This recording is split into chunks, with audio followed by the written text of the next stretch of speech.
running out of time, cause I can see the sun light up the sky. So I hit the road and overdrive, baby. I'm going through withdrawals. You don't even have to do too much. You can turn me on with just a touch, baby.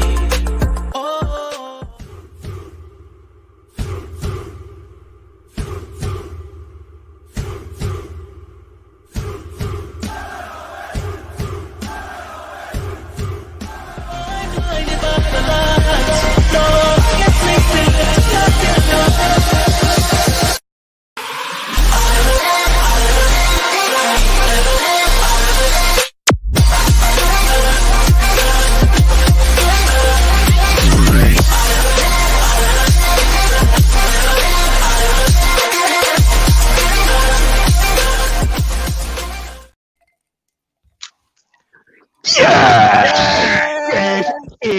Get in.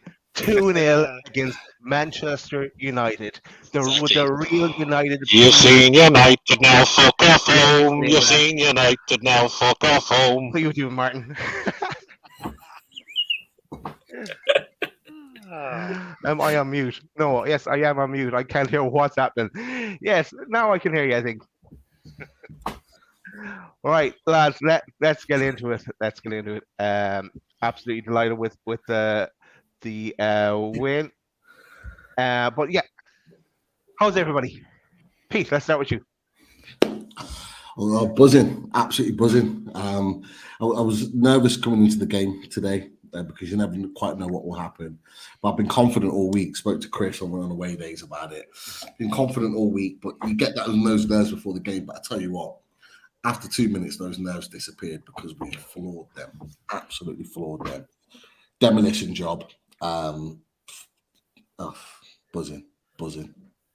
Can't wait for Wednesday. Let's go.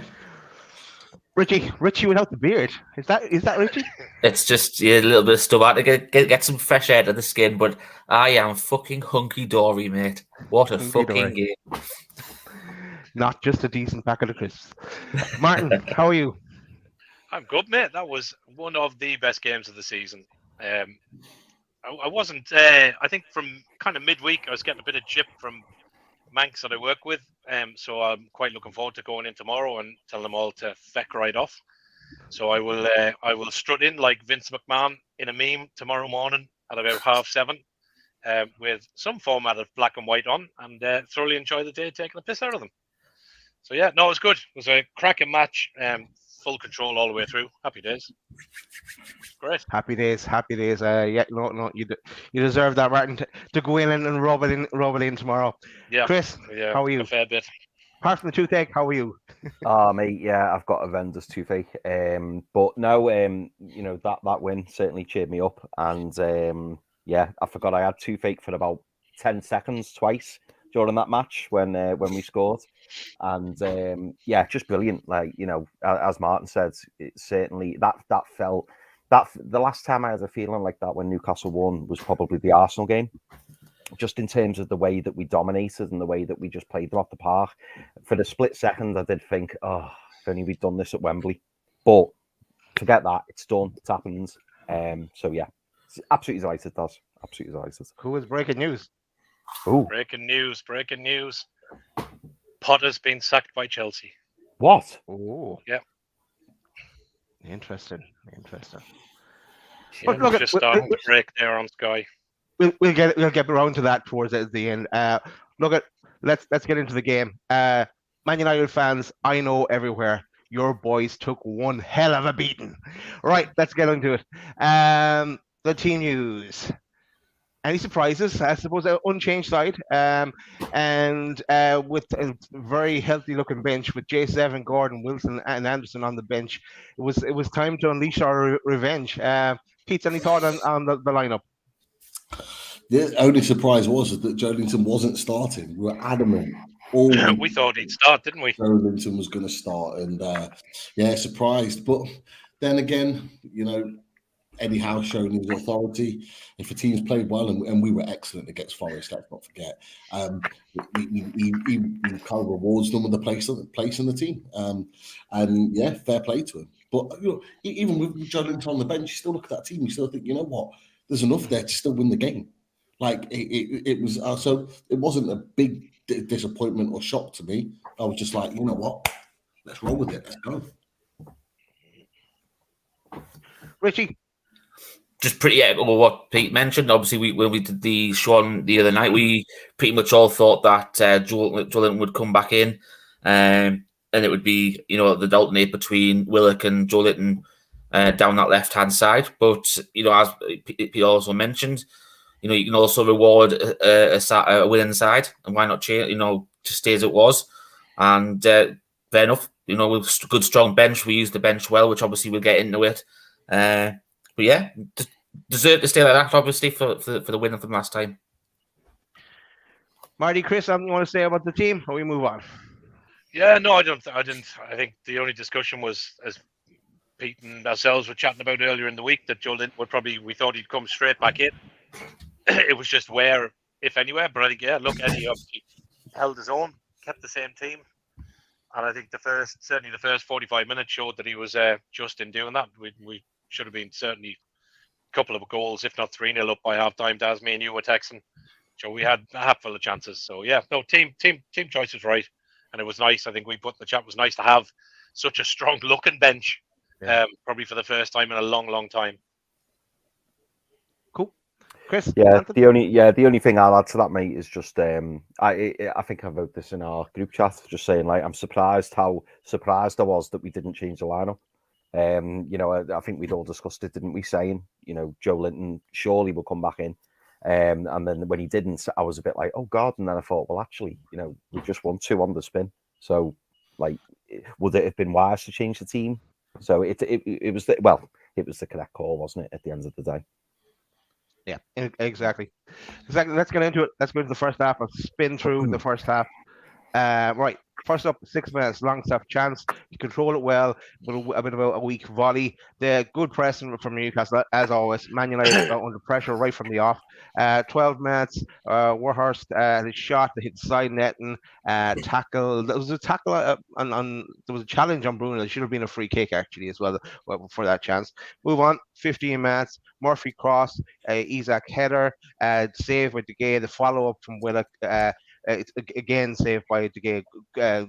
Willock should have put buried at that stage. 18 minutes, Longstaff header from an ASM cross, just went wide. 37 minutes, Longstaff shot from outside the box, wide. 39 minutes, Willock shot over the bar. Isaac got the touch and an ASM pass to set that up initially. 42 minutes, Isaac shot. Martinez block. The shouts for handball, but no, his hands were down by his side. But all in all, that first half, we should have been. You said 4-0 up, Martin. I said 6-0 up. We should have been ahead. We thought would it be one of those days that was going to come back to bite us. But thoughts on the first half, Chris? I'll go with you first. I think it was just a half of frustration for me. I mean, played absolutely brilliantly. The players were clearly responding to the atmosphere. The atmosphere was electric, or it looked electric at the start of the game. Where all the fans getting behind the players.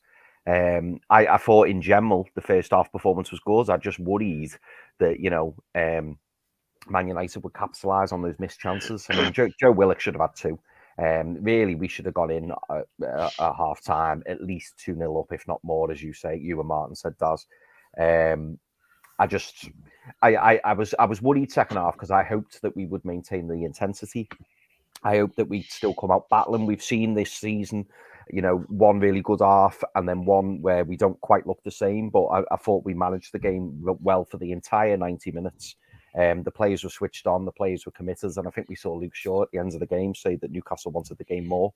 And that's the impression I got, certainly from watching it. But no, first half performance was really good, really positive. The only thing was we were lacking that killer instinct in front of goal. Cool, Chris. Mark. Yeah, look, we should have been a half full up. I thought there was nothing from Man United, nothing going forward. They couldn't defend. De Gea looked shaky. We were getting in behind them, creating all the chances. And I think, like you, Daz, we were texting going, oh, Jesus. Like, we'd hit the bar, we'd hit the post, we'd, two fantastic saves from De Gea, from Willock, and then the initial header from Isak. We should have been, or we were all over them. We should have been dead and buried at half time, but we just weren't clinical enough. But I think it was good to see kind of came out second half and we up the ante again. So the first half game should have been dead and buried. Should have been all over. We just couldn't finish. But yeah, good half. Yeah. Richie, want to comment on any of the chances from the first half, or anything you want to say? I think obviously the Longstaff shot was a phenomenal effort. It looked in all day from the way the camera angle had got it. I was just waiting for the net to bulge in that top left hand corner. But I think the one that was the clear chance of the half was the Isak header. That obviously De Gea made a fantastic save, and obviously. I think I don't understand why Willock didn't go with the. Obviously, he's just obviously trying to get to run, but if he goes with his right foot, I think it goes in. Obviously, he went with his left, and it hit pretty much straight back to De Gea. But I think that was probably the chance of the first half. I think we really needed if that had gone in, I think it could have been any score in the second half. I think that was the one chance you think if it's not going to be our day, that was going to be the one sort of thing where games that haven't gone for us before in the past. And it just seemed to me when that was happening, you thought, is it going to be one of those days again? But fortunately, it didn't matter after the second half performance. Cool. Pete, Anthony caught your eye in the first half, or any comments you want to make in the first half? I know, just that we battered them. We absolutely battered them from minute one. And what we wanted to see a reaction. We wanted to see whether this team was up for it. I mentioned it on away days, mentioned it on the previous show on Loaded Mag. The reaction to Man United coming to St James's Park was going to tell me personally a lot about where we're going in the next 11 games after this. And the way we started told me that it gave me before World Cup vibes. It almost reminded me of the performance against Chelsea at home at St James's Park, where we went at their throats, we went at them, we didn't stop, we kept pressing, we pushed them back continuously, and that's exactly what we saw right from the get-go. And it was almost like we saw a little bit of maturity about our play. I was really impressed. We've gone gung-ho in games before the World Cup and then been caught out with a little bit of possession against us and chances given away here or there. But we had a real maturity about the way in which we played, and I was really impressed with that. And it kind of leads on into the second half. I don't know if you wanted to talk about the second half a little bit. We might mention it, Pete. We might mention that second half. Let's get into it. Let's go for 57 minutes. Sure, long shot. We didn't seem to be as or at the same intensity as the initial stages of that first half. Then Eddie Howe looked like he was going to bring on 3 subs right in one go, but it didn't happen. That was on the 62 minutes, because on the 64th minute, what happened? We had Isak, lovely move, lovely skill from Isak, put the ball out to Bruno, and ASM crosses the ball in. Willock gets these headers. 1-0 Newcastle.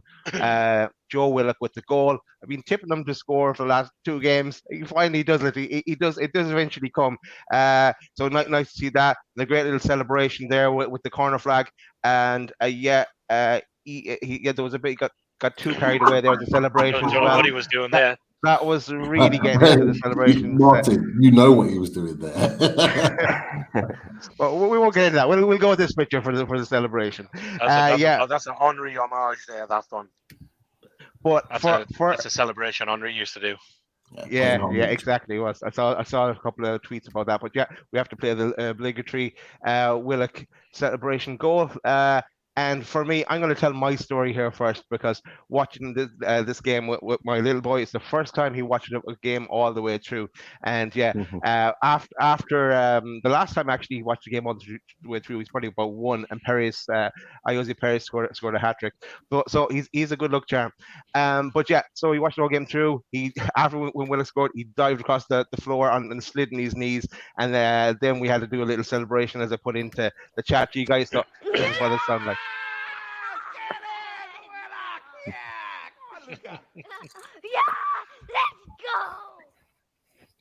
So yeah, sharing that little moment was nice, getting a win against Man United. But Little Richie. Fabio Romano there, Daz.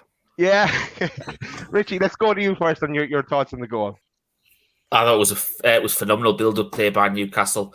I think it's that ball that gets played in Isak, that touch that gets him away from the defender and just gives him that extra half a yard before. You could see the run that was getting made, and that's the difference when you've got like players of exceptional quality in your team.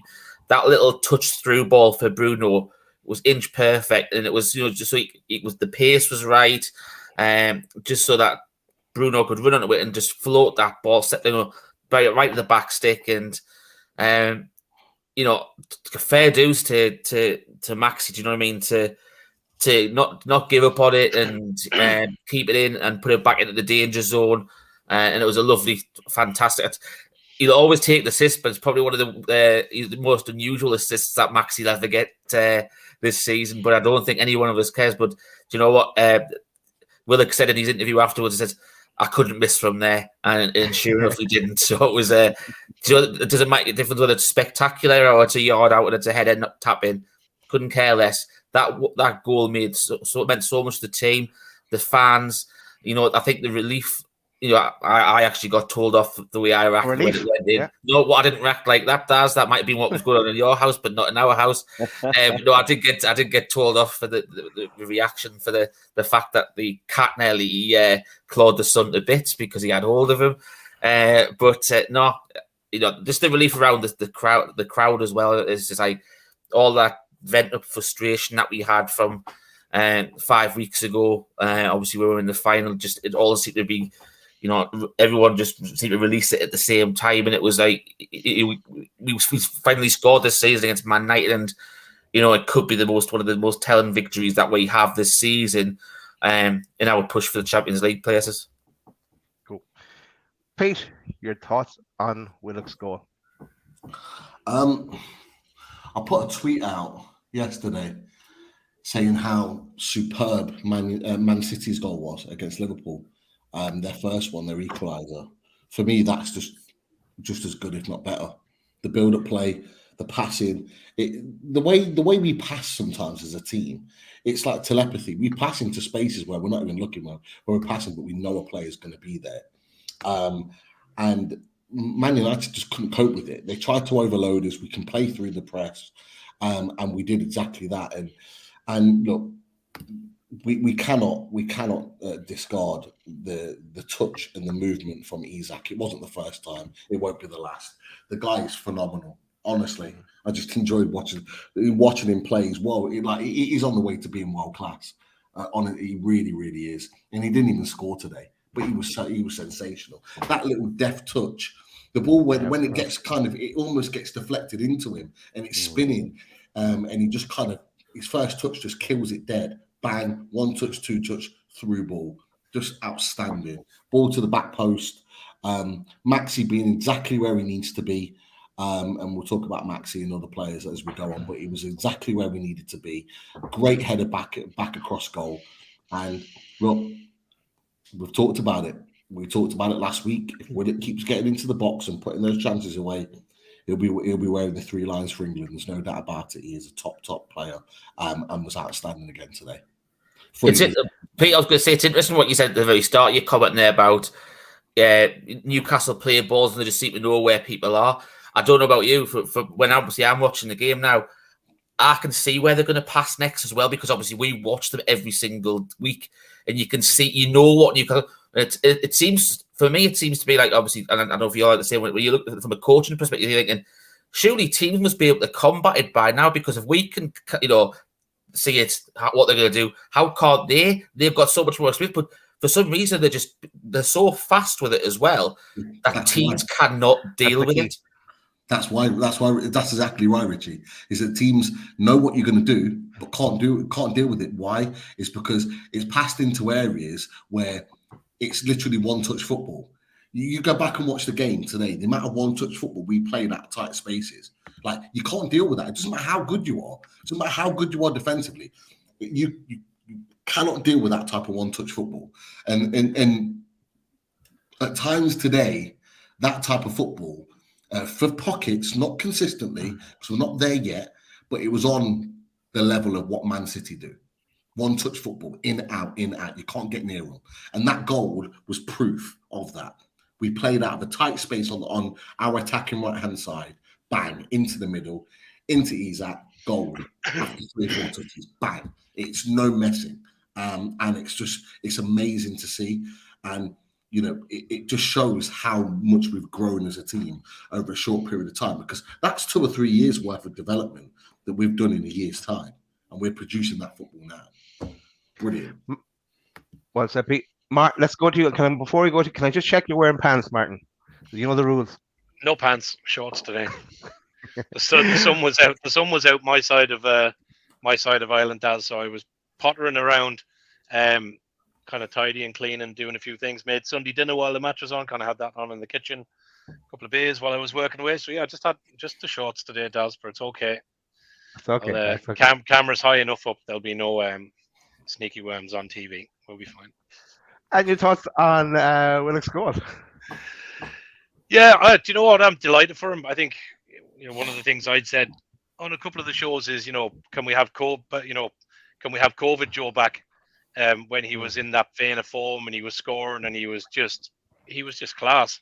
And I think that's coming back. I think he's probably taken a little bit of time, kind of post World Cup, to get that confidence level back up. But I think when he's on his game, I don't think there's many better than him. As Pete said, I think, you know, he'll get an England call up at some time if Southgate stop picking favourites instead of form players. You know, he should get a call up. But I thought he was outstanding. I thought he was unlucky not to have had a couple of goals in the first half. I think his all round play and his box to box down that left hand side at times, Man United had no answer for him, and I think there's a lot of teams will have no answer for him because he is that good a player when he's on his game. So I thought the goal, he's making those breaks, he's in the box, he's there at the right time. And look, for me, a player is going to miss chances.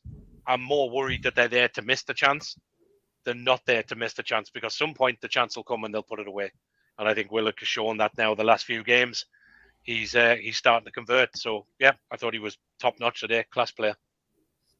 Class is right.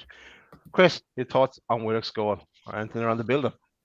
Yeah, do you know what, mate? The main thing for me was probably the build-up. I think Pete hit the nail on the head. It was that Isaac touch. Like, it was just unbelievable. It looks, people may not talk about it that much, but when you watch it back, like, to control the ball as he did, and as Pete said, the spin, he just made it look really simple. Like, the ball through the middle, Chris. When you seen the replay on Sky from behind the goal, when Isak plays the ball, Luke Shaw is right beside him and turns and has absolutely no clue where the ball even is, let alone that's gone in behind him and in behind the back four, and Bruno is free.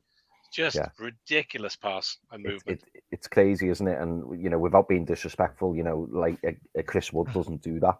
That's what you pay 63 million for, because it was that moment which all of a sudden put Man United on the back foot. Because if you'd have freeze framed that and slowed it down and went, will there be a goal or will there not be a goal from this movement? You'd just be like, nah, you can't score from there, because it'll either bounce off him, it'll ricochet.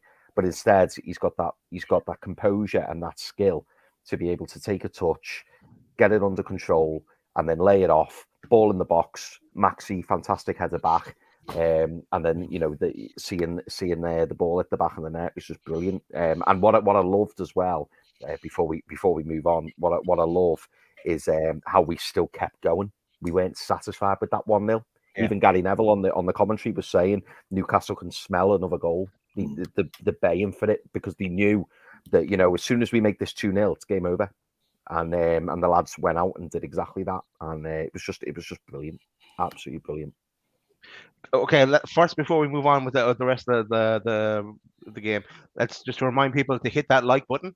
And also, we are 750 subscribers away from 6K. So you know what to do. Wow. You can do it tonight. Because there'll be potentially 4,000 people that will watch this video over the next week. So you know what to do. Hit that subscribe button if you haven't done so already, and make sure you hit that like button as well. And there's our famous back from the early days, our little banner on that. I love it. Let's go on. Right. Dan, just before you go on really quickly, I think Bobby put a comment on further up, and I think I've missed it. So but Maxi passively kissing the badge after the goal. All his supposed issues at the club are way overblown. Not necessarily focused on Maxi, it was both of them. It was Willock and Maxi. You had a little spell just as the goal went in and they finished celebrating. Willock had done his celebration where he was holding on to the corner flag, doing his Henri homage.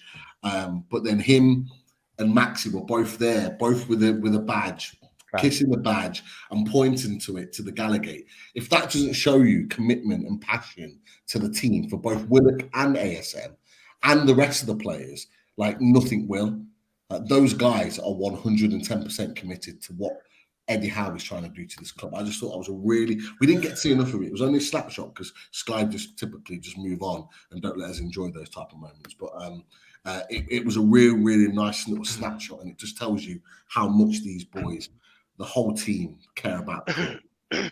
Cool. I hope Graham Bailey was watching today. That's all I'll say. Right, let's move on.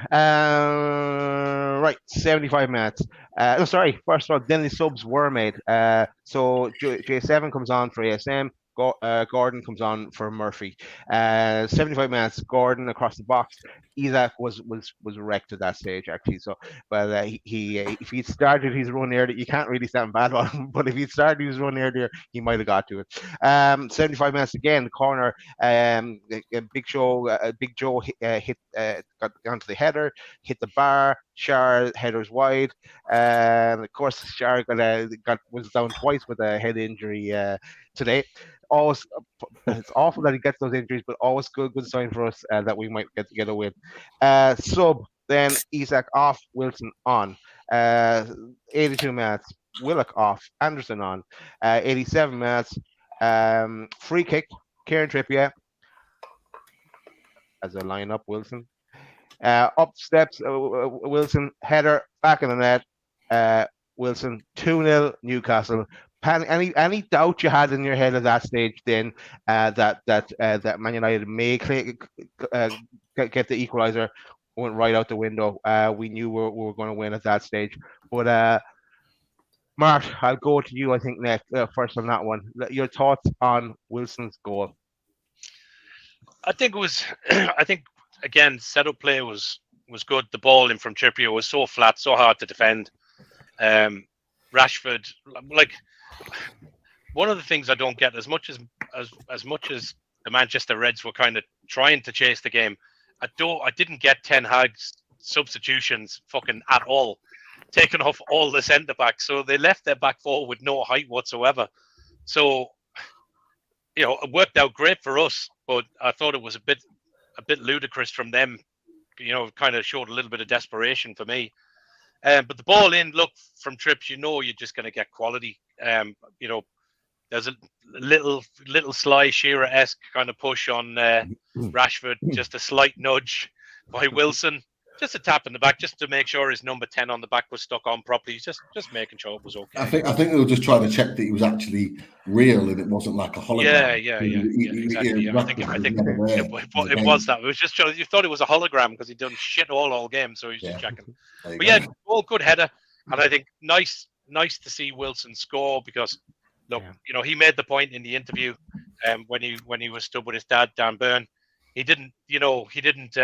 No striker wants to sit on the bench. No player wants to sit on the bench. So I'm pleased he came on and scored.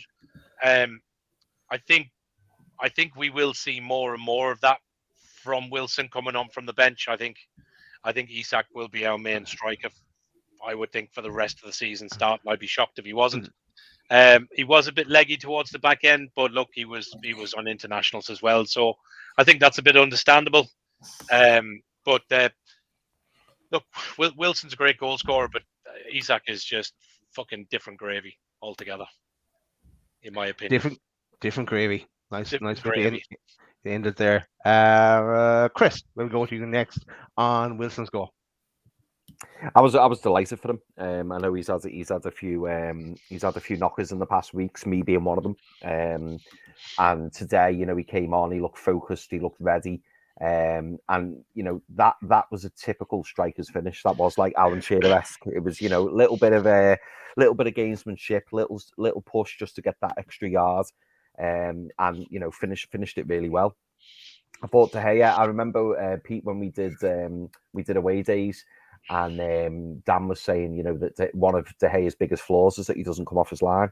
And when I watched, was it you that said it? Yeah, that was what I was saying. That was the big thing, is that he never comes off his line. It's a great thing for the forwards. He should have come for that. He should have come for that. But I'm glad he didn't. I'm glad he didn't come for it. But yeah, and I thought Wilson took his goal really well. Whilst we're on the subject of Wilson and his second goal, I also wanted to praise Eddie Howe. He was ready to bring those 3 subs on, and then Alexander Isak done that little bit of magic, and then he only brought the 2 subs on, and I just thought, you know what, it's good. He could have just been stubborn and went, no, they were the 3 I'm going to make, but he saw that Isak still had a little bit left in the tank, and then he brought Wilson on a little bit later, and I thought that was really good management from Eddie Howe there. But yeah, great goal for Wilson, made up for him. I've seen a couple of people in the chat saying Wilson, start on Wednesday. Not sure about that. No, but great to see him back amongst the goals. And that'll do his confidence the world of good. And isn't it brilliant? Being able to make a sub and bringing on the likes of Anthony Gordon, Callum Wilson, Elliot Anderson. Absolutely fantastic. That bench today was. I don't know. Is Daz going to talk about subs? I thought Gordon was outstanding when he came on. Yeah. He's starting to look the real deal. Some of his tackling, some of his play, pace, passing. I thought he had it all today when he came on. I thought he's one of the substitute piece aside. I thought he was one of the best players on the park from the time he came on to the time he went off.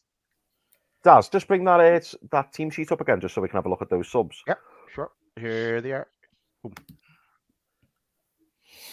Yeah, I mean the likes of Anderson, Target, Wilson, Gordon, Joe Linton, even Lascelles, and Dubravka, really, they are pretty strong players. Obviously, in the summer, the likes of Richie and Manquillo, we probably won't see them on the bench next season.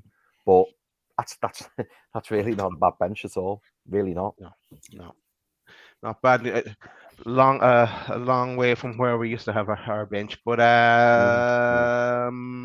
Pete, let's go to you next for your man Wilson's goal. Yeah, you know what? He's kind of he's proved me wrong, and I'm loving the fact that he has, because I think I said to you guys a couple of weeks ago that I didn't believe that Wilson could be an impact player off the bench. I didn't think that was his game. But you know what? He's come on and he's got his goal, and he looked lively, he looked sharp.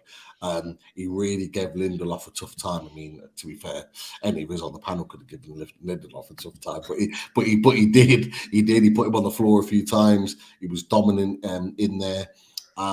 He's a different type of striker. He was the type of striker we needed for that latter part of the game. It was a really inspired sub. And it was a great finish. You know what? He scored, you guys might have already said it, but he scored the exact same goal against Villa. Exactly the same goal, right into the far corner. And I think it might have even been from a Trippier delivery. But it's great to see him score. You could tell his emotion. Is seeping out of him, and for all the stick that he's got, he's on 8 goals for this season, and he's 2 away from double figures. So as much as sections of the fan base kind of get on his back, and some I've read that they want him out and they want him sold and blah blah blah, and he's shit and all this. He's not shit. Like, the injuries he's still a great striker. His legs are starting to go a little bit on him.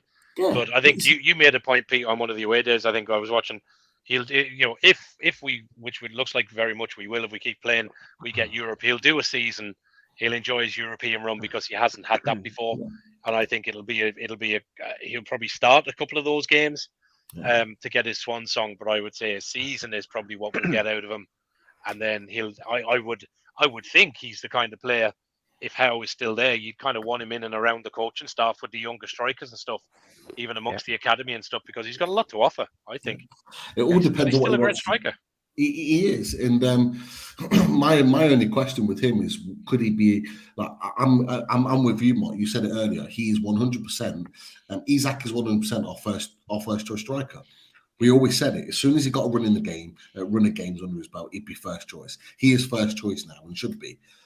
Quite rightly, but It was all a case of could Wilson Hack being an impact player? Could he still make a difference? He's proven today he could. We need to see that he continues to do that.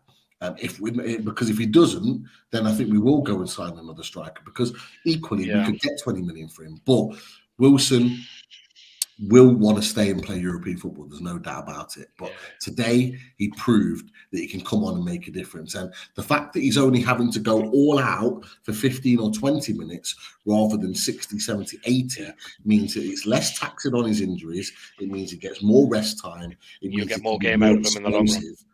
And he might be able to extend his career at Newcastle for an extra couple of years. And there is talks about his contract. So let's wait and see. But a great finish from Wilson. And look, I think Sky even said it themselves when he ran off celebrating. The game's done. It was like, what was it, like 89 minutes, 90 minutes, whatever. Yeah. Even then, they were like, game's done. But they knew at that point what we already knew, that Man United were not going to win that game. They were not getting back in that game.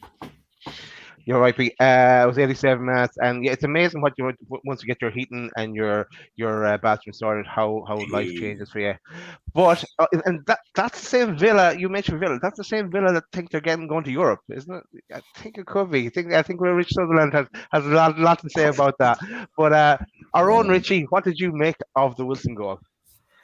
I just thought it was another phenomenal delivery by Trippier. I think his deliveries today were on point. We have been critical of him over the last over that spell where we weren't doing really well. But he seems to have been working on it, and he's obviously during international duty and back on the training pitch again. And I know obviously that the angle was delivery for both these goals, but it did remind, obviously the header was very similar to Isak's against Wolves. Obviously, going to go, head and glance to the far post and stuff like that, and Wilson was exactly the same. Obviously, the angle of delivery was different, but it means obviously they are working on it and trying to get a bit more rapport with Trippier and getting on the end of his deliveries. I thought the interesting thing was, though, that obviously we mentioned and we thought was quite laughable that Man United took the centre halves off and they had no height in the box. But it wasn't even one of our someone with a lot of height in our team that got it. It seems to be the people that had some height on Man United were compared with them, and then they just left Wilson pretty much unmarked. And you can't do that with Wilson. He might not be as tall as some people, but he's got that, striking instinct. He's in and around the box. He'll sniff out a chance at any, and he got that half a yard in between both of the defenders, right on the end of it, and a lovely sublime header to the back post. Fully deserved as well. That's what you want from your striker. You want them in and around the 6-yard box for the ball in. Fantastic header. I think everybody else has commented on how good it was, and it was a fantastic header. Exactly, Richie. Just a reminder to this 315 watching, make sure you hit that like button and make sure you hit subscribe if you aren't subscribed already. So that really rounds up the walkthrough of the game. There's a few more chances for Newcastle, but Newcastle move into third spot. But that was 2-0 Newcastle versus Manchester United. Newcastle United, Manchester United 2-0. Right, some stats here as well. Grab this from the telly as well. But anyone want to comment on any of these stats? I'll leave it open. Let's jump in. The only thing I wanted to comment on, Daz, I was going to jump in before, but I didn't want to interrupt Mars. The commentator said, didn't he, that was the first time this season that Man United haven't had a shot on target in the first half. Yeah. And I thought, brilliant. That summed up our first half performance. And again, if you boys seen it, I think the shot on target was Anthony, and it was about 20, 25 miles away. And it was pathetic.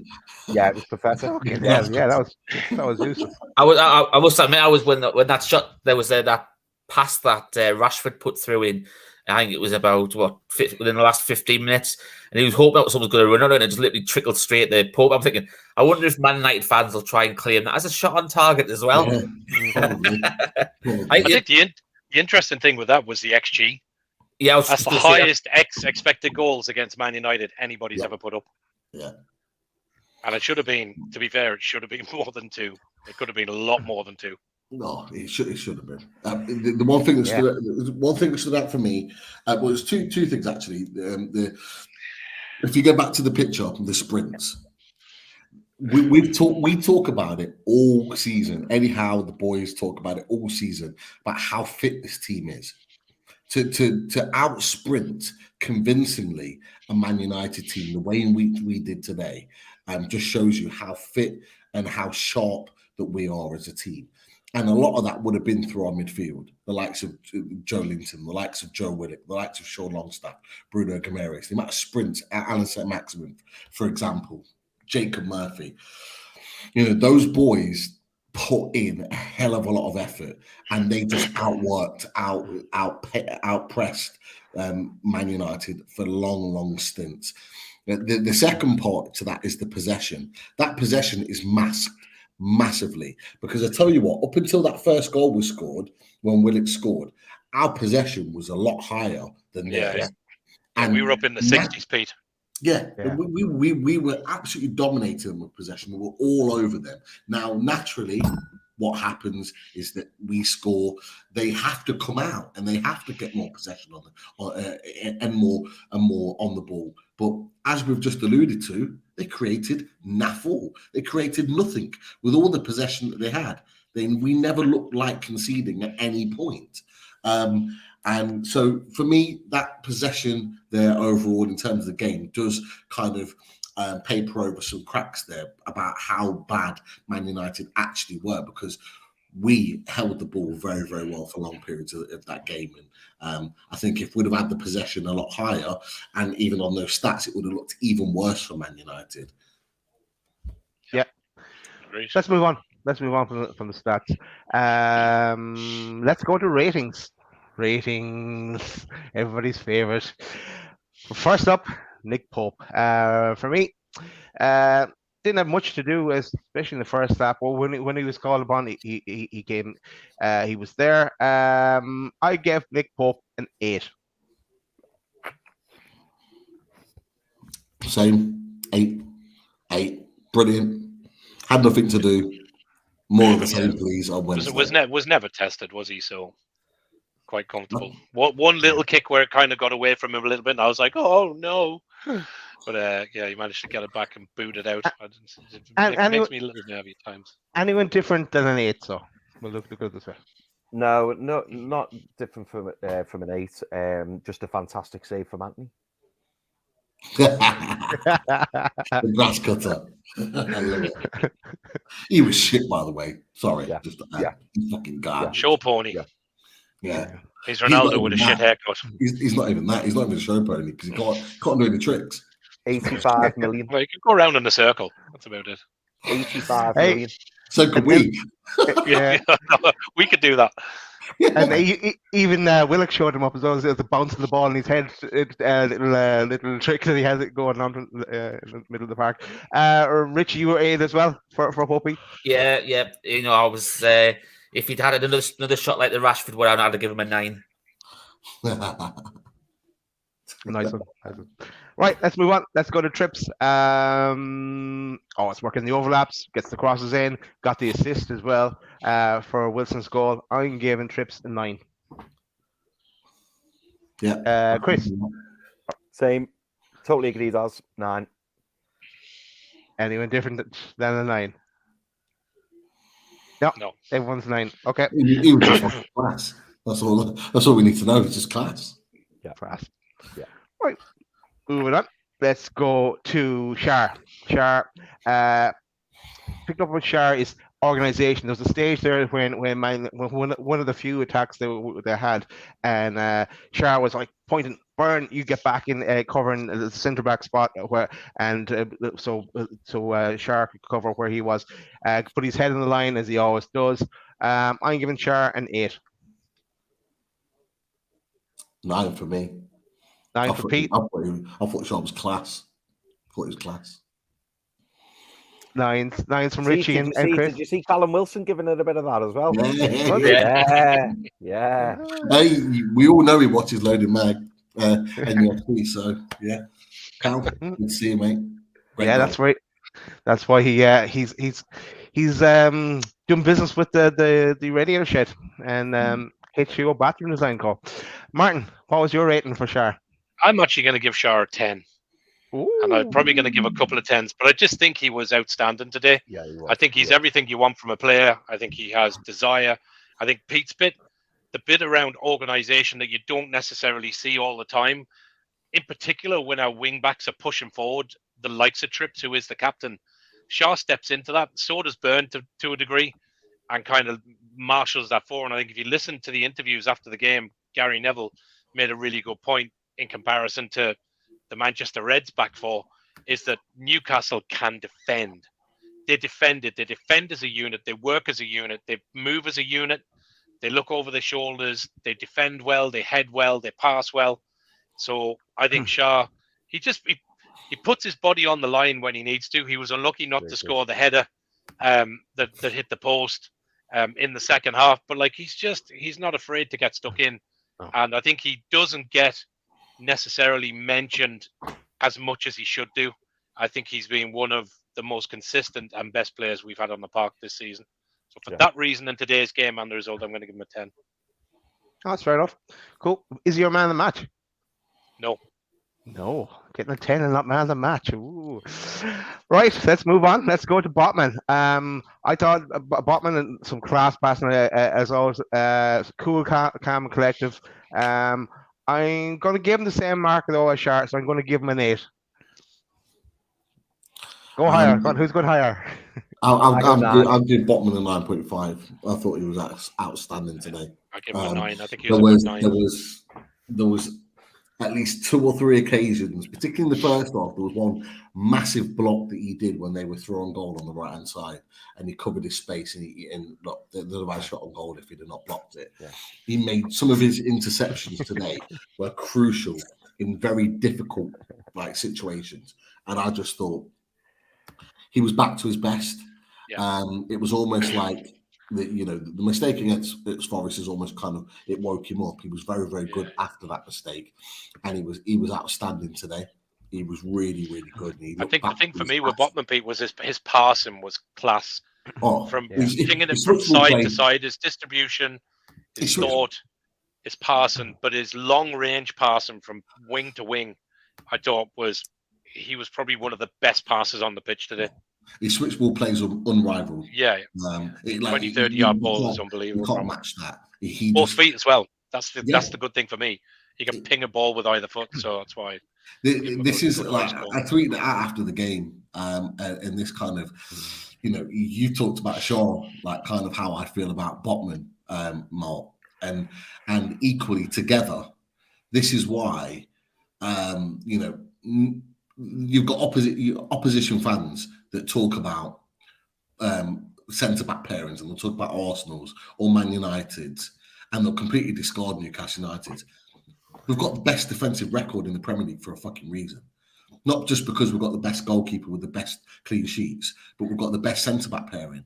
No one can talk to me about Martinez and Varane. Yes, they might have won more trophies, but for me, our boys are by far better as a unit. Those guys understand how to play football in the Premier League. They're great on the ball, but you know what? They give everything. The amount of times they're throwing their body at the ball, their heads, they're willing to get hurt for the cause. People in England used to kind of go absolutely mad and fall head over heels for John Terry because he used to do that. But Shaw and Botman do that every fucking game and get no praise for it whatsoever. But you know what? Other clubs don't appreciate them. We fucking do. Best centre-back pairing in the Premier League. Love it. Absolutely love it. Best defense. And they're going nowhere. They're worth those. They're not going anywhere. You're right, man. Absolutely spot on.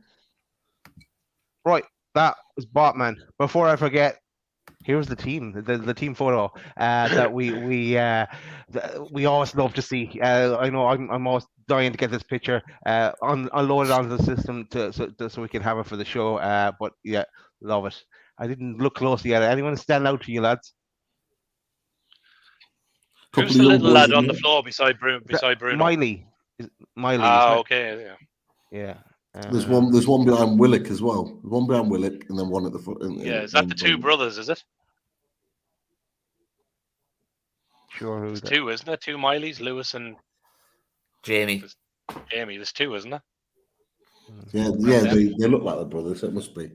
See Miggy when the goal went in as well, celebrating He in the was way stand. up the Yeah, pitch. I don't know about you boys, but I was a little bit worried about seeing this picture because he's crouched down on his thigh, and I'm thinking, please don't do anything bad to your thigh. Like you're only just getting back fit.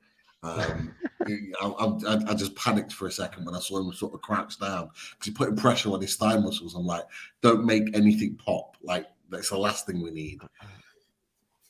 and of course, as always, Eddie is in the background. But yeah, love it. Right, let's go to Byrne. Byrne, the ding dong battle with Anthony. He was solid today. He did get the better of him really as well, and of course Anthony got replaced, and on comes someone else. But I'm giving Byrne an 8. I'm going to give him a 9 because I think he wasn't troubled at all by the two boys. And let's not forget, he's not exactly blessed with loads of pace.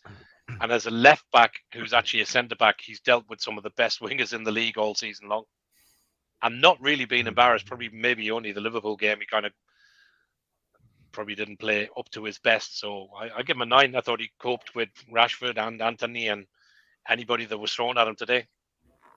Quite easy. Anyone else? Yeah.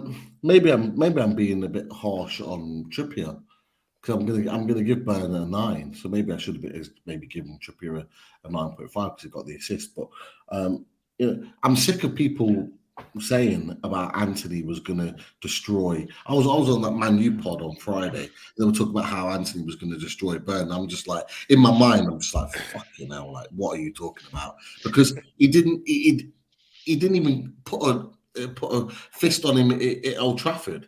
There was a 5-minute spell where he was looking dangerous a little bit, but Byrne had him where he wanted him. Byrne was very, very good today. Very, very good. And he just continues to prove people wrong that when we've got a fast winger up against him, that we worry that he can't handle it. He's handled it every time he's had someone up against him, and he proved it again today. He was very, very good. So yeah, I'll give him a 9. I can't put him any different to any of the other defenders. I thought he was really good. Richie, Chris, Byrne, 9. Chris. I'm actually gonna, because I normally go the other way and I normally mark the 3 defenders better than Byrne, but I'm gonna give Byrne a 9.5 because I just thought, I thought he was outstanding today because yes, Botman looked brilliant on the ball, and as Martin said, pinging the ball everywhere. Botman was unreal. Shah committed to the cause, throwing himself around. Trippier, his usual leadership, his assist. But I just think with Byrne, I think sometimes, he does go under the radar, and, it could be easy for him to go Harden, and he never goes Harden. And I thought today, he was up against Sancho, he was up against Anthony, and he answered all critics, anyone who doubts him, he answered it today. And I thought Byrne was brilliant. So I'm going to give Byrne a 9.5. Cool. Now, that's the defense. Let's go on to the midfield. And of course, there is only one Bruno. And it's our fucking Bruno. So what are you having for Bruno, lads? Absolutely legend today again. Love the little nutmeg he had at one stage in the game as well. I'm giving Bruno a 9.5, and he is my man of the match. Could have been loads. I could have selected for man of the match, but I'm giving it to Bruno. Pete. Yeah, 9.5 for me. Bruno Guimaraes was outstanding.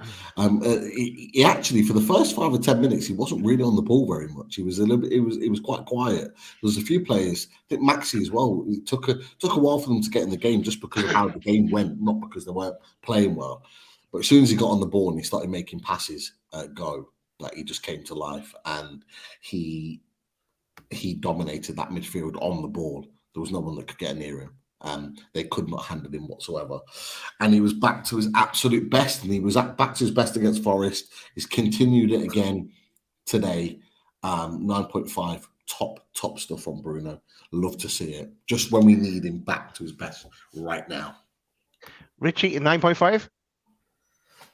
No, I'm going to do a mark, and I am going to say there's a couple that get a 10 today, and Bruno was one of them. I just thought he was exceptional. He just ran that midfield today. I would love to, obviously, the results have gone in our favour now, but I would love to see how the battle between Casemiro and Bruno, our Bruno, would have been at St James's Park, to see how Casemiro would have reacted to the St James's Park and the surroundings. Because it's all right, yes, he's played in some fantastic stadiums, but sometimes they're not as hostile as that. Gary Neville did say this is one of the best atmospheres he'd heard at St James's Park from when he was playing here in the 90s.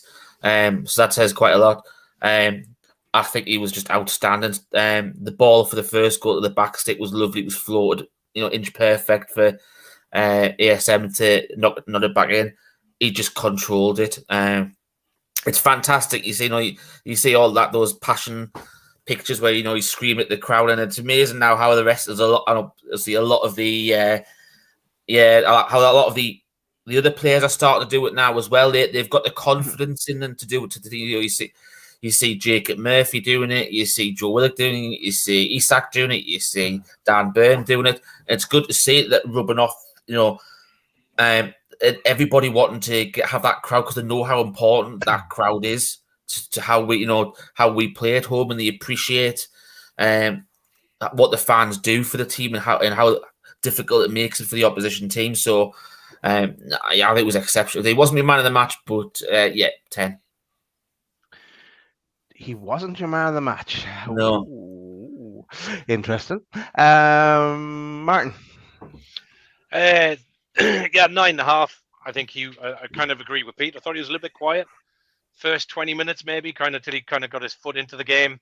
I think after then, he was pretty much in control of the midfield, which we thought he would do. I think he kind of got more into it when Joe Linton came on, if I'm honest. I think there's obviously a good connection and a good click there. He seemed to kind of get forward a bit more and put his foot much, much further forward, got up the pitch higher. But I think once he kind of got into the game, he just goes about his work seamlessly. You actually don't think about him.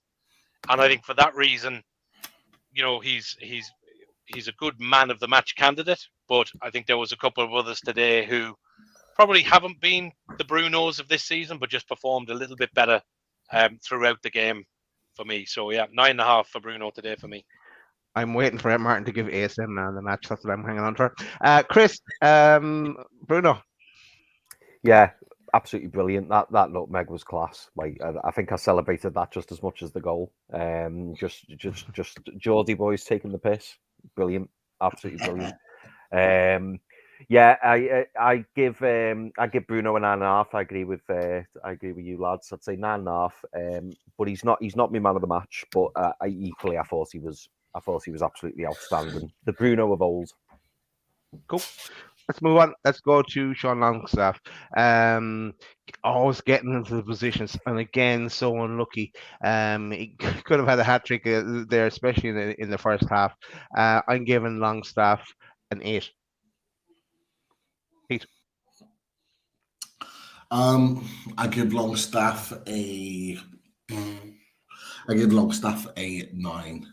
I thought Longstaff was very, very good today. Not in the ways that other midfielders and other players performed, but again, I thought he went about his business very, very well. I thought he broke up a lot of things in midfield. I thought he covered a lot of players that were venturing forward and got back and covered areas and little pockets that we wouldn't necessarily see or even think about.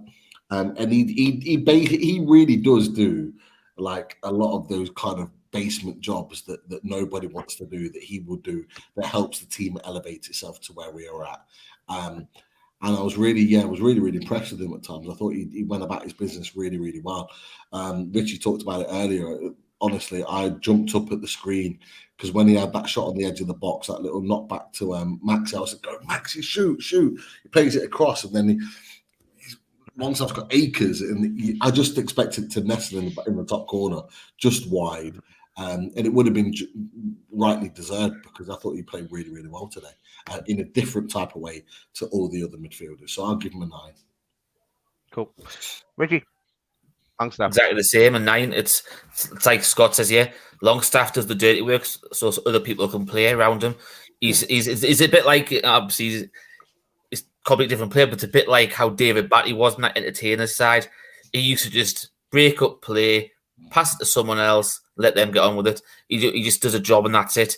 And I agree. I don't think he gets the credit he deserves. I think he deserved that goal in the first half.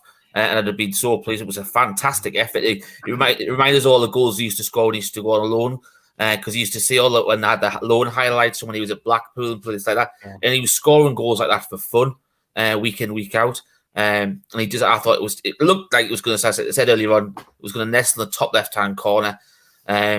Even De Gea, obviously the camera went on after it went behind, and he puffed out his cheeks and he realised how close that was. But yeah, it was a fantastic. But and by the way, Scott, I'm not saying he is David Batty. He's nowhere near. I'm saying David Batty did a job where he just broke up play passes, and he does the dirty work as well. I didn't say anything about it being anywhere near David Batty. I used him as an example. I didn't say they were like for like player or anything like that, mate.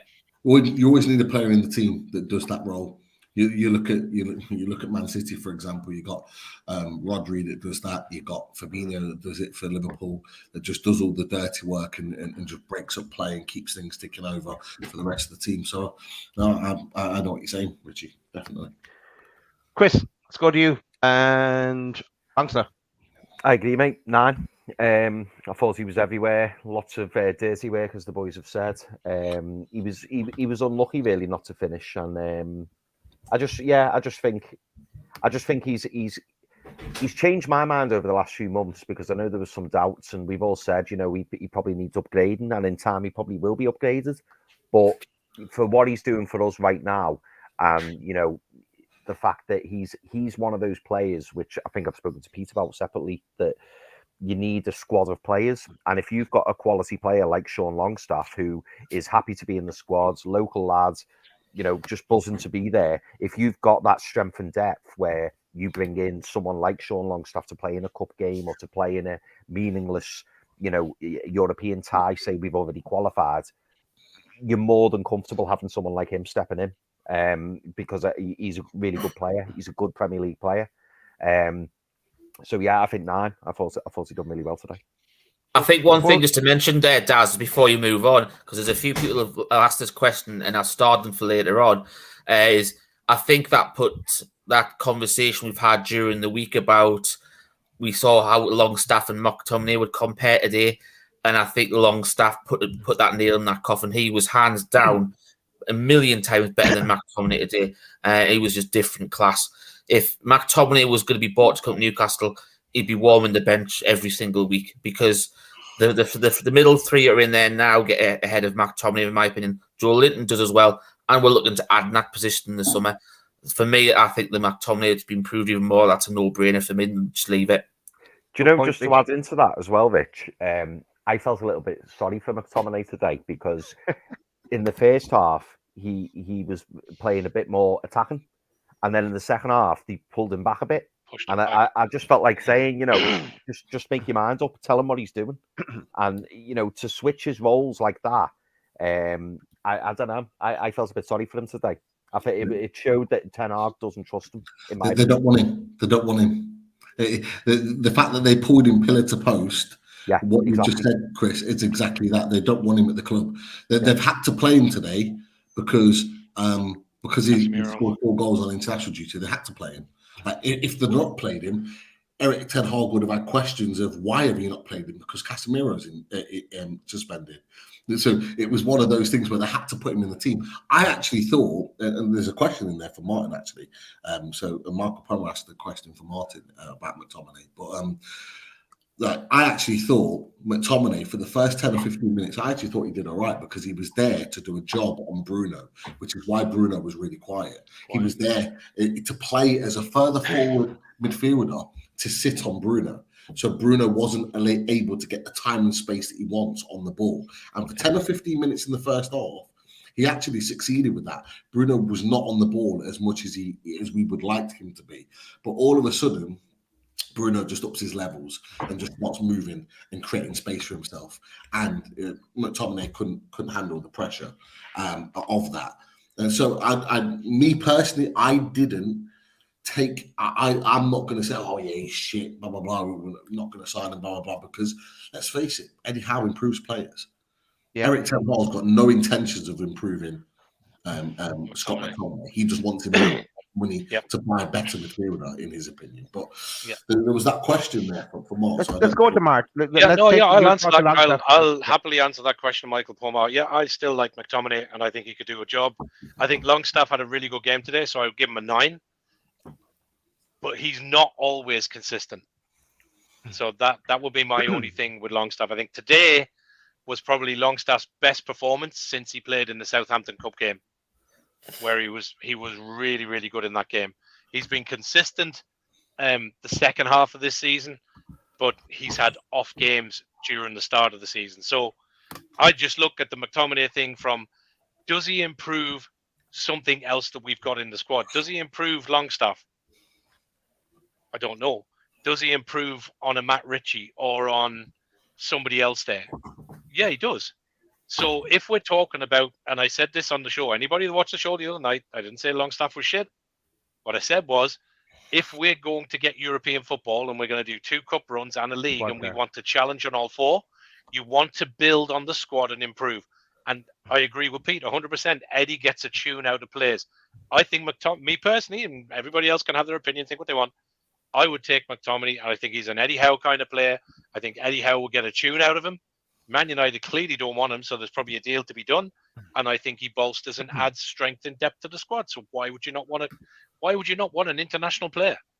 The only thing that stops McTominay joining Newcastle, in my opinion, is the price, because Man United are going to want 40, possibly They'll want that, but they won't million. get that. Exactly, won't get that, it's not going to happen. And Pete's mentioned it before, and I know Rich Stars. I think you've mentioned it too. You know, we don't want to go out and spend a big part of our budget on a player who could get in the first 11. We want to spend that amount of money on a player who's automatically, we know, going to improve the 11. Absolutely. And you got 20 back from Chris Wood, so you're only spending half of it. Yeah. I think the main thing for me was I didn't want Man United getting strengthened by us handing over 40 million to them. Yeah. He's not worth 40 million, Rich. He's not. No, he's not. It was the same with. I had the same issue with Gordon, and we ended up in the overall deal. We ended up paying best part of 45 for him. How that's structured, I've got no idea. But for me, Scott McTominay is not worth anything more than 25 million. That's the maximum I would pay. And you know what? A player that I've been watching quite closely, actually, who I really, really like, is Scott Crom's just mentioned him, is Ugarte, a defensive midfielder at Sporting Lisbon. We could get for a similar price, who is miles better than him. And this is the thing that is sticking in my mind in the build-up to us talking about transfers in the summer and all the rest of it, is that we've got players like McTominay that are front and centre right now that, we're going after McTominay, blah, blah, blah, blah. Is that what Newcastle United want us to think? That we're after McTominay to kind of sidewind us, so they're going to go for their real target in the summer? Because for me, and I think I said it to you, Chris, I don't believe that Scott McTominay is within our first 5 or 6 targets this summer for that position. I think he's way, way, way down the list, in my opinion. And I think if we get anywhere near to the targets that we want, if we've got 1, 2, 3, potentially 4 that we will get before we even consider Scott McTominay. So I'm not really jumping like 2 foot in with the McTominay links, in my opinion, because I just don't think in the summer he's the type of guy that we're going to go for. I don't know. I might be wrong with that. That's just my initial thoughts with it. Pete, a quick question for you. I saw you dancing away there to some music. What are you listening to there in the background? Look, everyone knows I'm a wrestling fan. I watched WrestleMania last night. They're I don't even know the name of the song, but the WrestleMania theme tune is in the back of my mind, and I've just been listening to it just on my phone, like my AirPod. And I was just kind of bopping away. As we're talking, I'm just listening back to the game, but just bopping away to the music. But equally, my brother tweeted on the back of tonight for loading, and he put a big sign on there that I was also bopping away to when I saw that sign. And what is this one? Very well.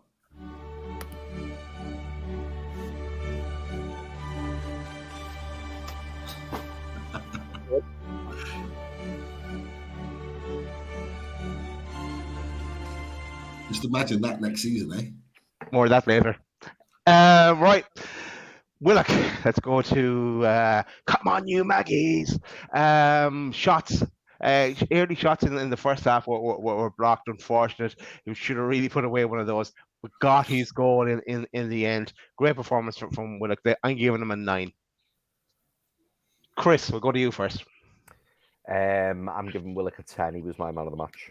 I just thought he was brilliant. Like, I know he probably should and could have scored 1 or 2 in the first half, but he's just everywhere. He's absolutely everywhere, and he gives so much to this team. And you know, we said earlier on in the show, Gareth Southgate's surely got to be looking at him because he's stepped it up ridiculously. Eddie Howe in the post match when he was talking with the Sky presenters, saying like, you know, he's got such an engine on him, and he just doesn't stop running, and he gives so much to the team. He drives us further up the pitch, and the next thing you see him bomb back 20 yards to stop people who are going on the counter. I just think at the moment he's so important to our midfield. In fact, I go as far as to say he's probably our most important midfielder at this present moment, and I'm including Bruno in that. I just think Willock, he's everywhere. He's absolutely everywhere, and it is his energy and his passion, and you can just see that he's coming of age. And I think he's, you know, he's got his fitness back. He's starting to, you know, realize his potential. And I think he more than anyone is probably thinking, you know, I really want to kick on at this club. So yeah, Willock for me, 10 out of 10, man of the match. I thought he was excellent. Willockino. Martin, what are you having? Yeah, I'm gonna agree with Chris. I thought he was he's still not my man of the match, but I am gonna give him a 10. Ooh. But yeah, I thought he was class. I said at the start of the show when we were talking about his goal. Yeah, he's getting better and better. It's the Willock of COVID. So yeah, long may he reign. But yeah, a good solid 10. One of the best performers on the park today. Cool. Richie, thoughts on young Willock? I'm just going to keep it simple. 10, man of the match. Man of the match. Nice one. Pete? Yeah, Joseph, Jeremy, Willock. Esquire. 10 for me, man of the match, easily. I just Southgate, call him up. Get him called up at the end of the season. If he keeps playing like this, and I agree with Chris, I think he's so crucial to this midfield. He is undroppable at the moment. Just like one or two others that I'm sure we'll talk about in a second. He is undroppable at the moment. Absolutely outstanding. Brilliant performance. Man of the match easily for me today. Awesome. Right. I was looking for a file there, but I can't find it. Right, let's move on to Murphy. Just before we move on, I just wanted to say about Willock, and I'd completely forgotten. But I found it really, really interesting on the England talk that Jamie Redknapp, when he was interviewed, actually mentioned it to him and said, it's all over it. Like Jamie Redknapp had said that when he looks for the England squad, he's been looking for Willock recently because of how well he's been playing. And he was like, well, when the England squad comes out and you're not in it, and you look at the names and you look at your performances, which then Redknapp said, which I think have been amazing, by the way. What do you think about that? And he was like, I do look at that. I do look at it, and it's an ambition of his. Cool. We've been saying it all over for ages. He should be in consideration for England. He's 23 years old. He's the future. Stop picking up players for the squad that are 33, 34 years old. They're done. Move on. Let's move on, and let's bring the next batch of England players into the squad. Let's give them an opportunity. Stop prioritizing people like Jordan Henderson that's like 32, 33 years old. Need to change the manager first. If he even makes the next Euros. Like, let's bring in the manager, and then that will happen. It's never going to happen while Southgate's got that gig. It may well you know be. What, Michael Pomar. I'll tell you what, if we finish in the top six, anywhere within the top six, any of those. Gallagher, for example. Gallagher's barely kicked the ball this season. Yeah. Bullshit. And Phillips, exactly the same. We've talked about Phillips as well. There is no reason why Joe Willock should not be given a call up at least even if it's a cameo appearance, so they can have a look at him at international level. He is ready. And you know what? I'll be honest with you. Some people might not agree, but me and Daz were talking about it back in November. Sean Longstaff would not be far behind him, because you cannot deny when a team are playing and fighting for Champions League football, you cannot deny that these players are not good enough to play for England. When you're calling up Mark Gay for Crystal Palace, for example, who are fighting relegation in the bottom half of the table, and you're picking him as an England player, as a centre-back, but you're not considering Dan Burn, that's playing in the top 4 of the Premier League all season and got a defensive record as good as his. Like, it doesn't make sense. I don't care how old they are.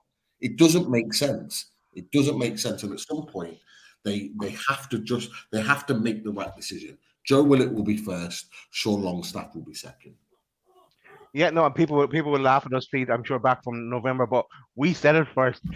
Look, I know some of the lads have to drop off, so let's take the three attackers together, and we can go in depth about them. But let's go for Murphy, ASM, and Isak. I'm giving Murphy an 8. I'm giving ASM a 9, and I'm giving Isak a 9. Murphy got the crosses in the box, played well. ASM, some nice moves and crosses in, got the assist, and he did work back as well when he did lose the ball at one stage. Isak was absolutely everywhere and ran his socks off. So 8, 9, and 9 for me for Murphy, ASM, and Isak. Martin, we'll go to you next. Not too far off that. I think Murphy, I probably would have given him.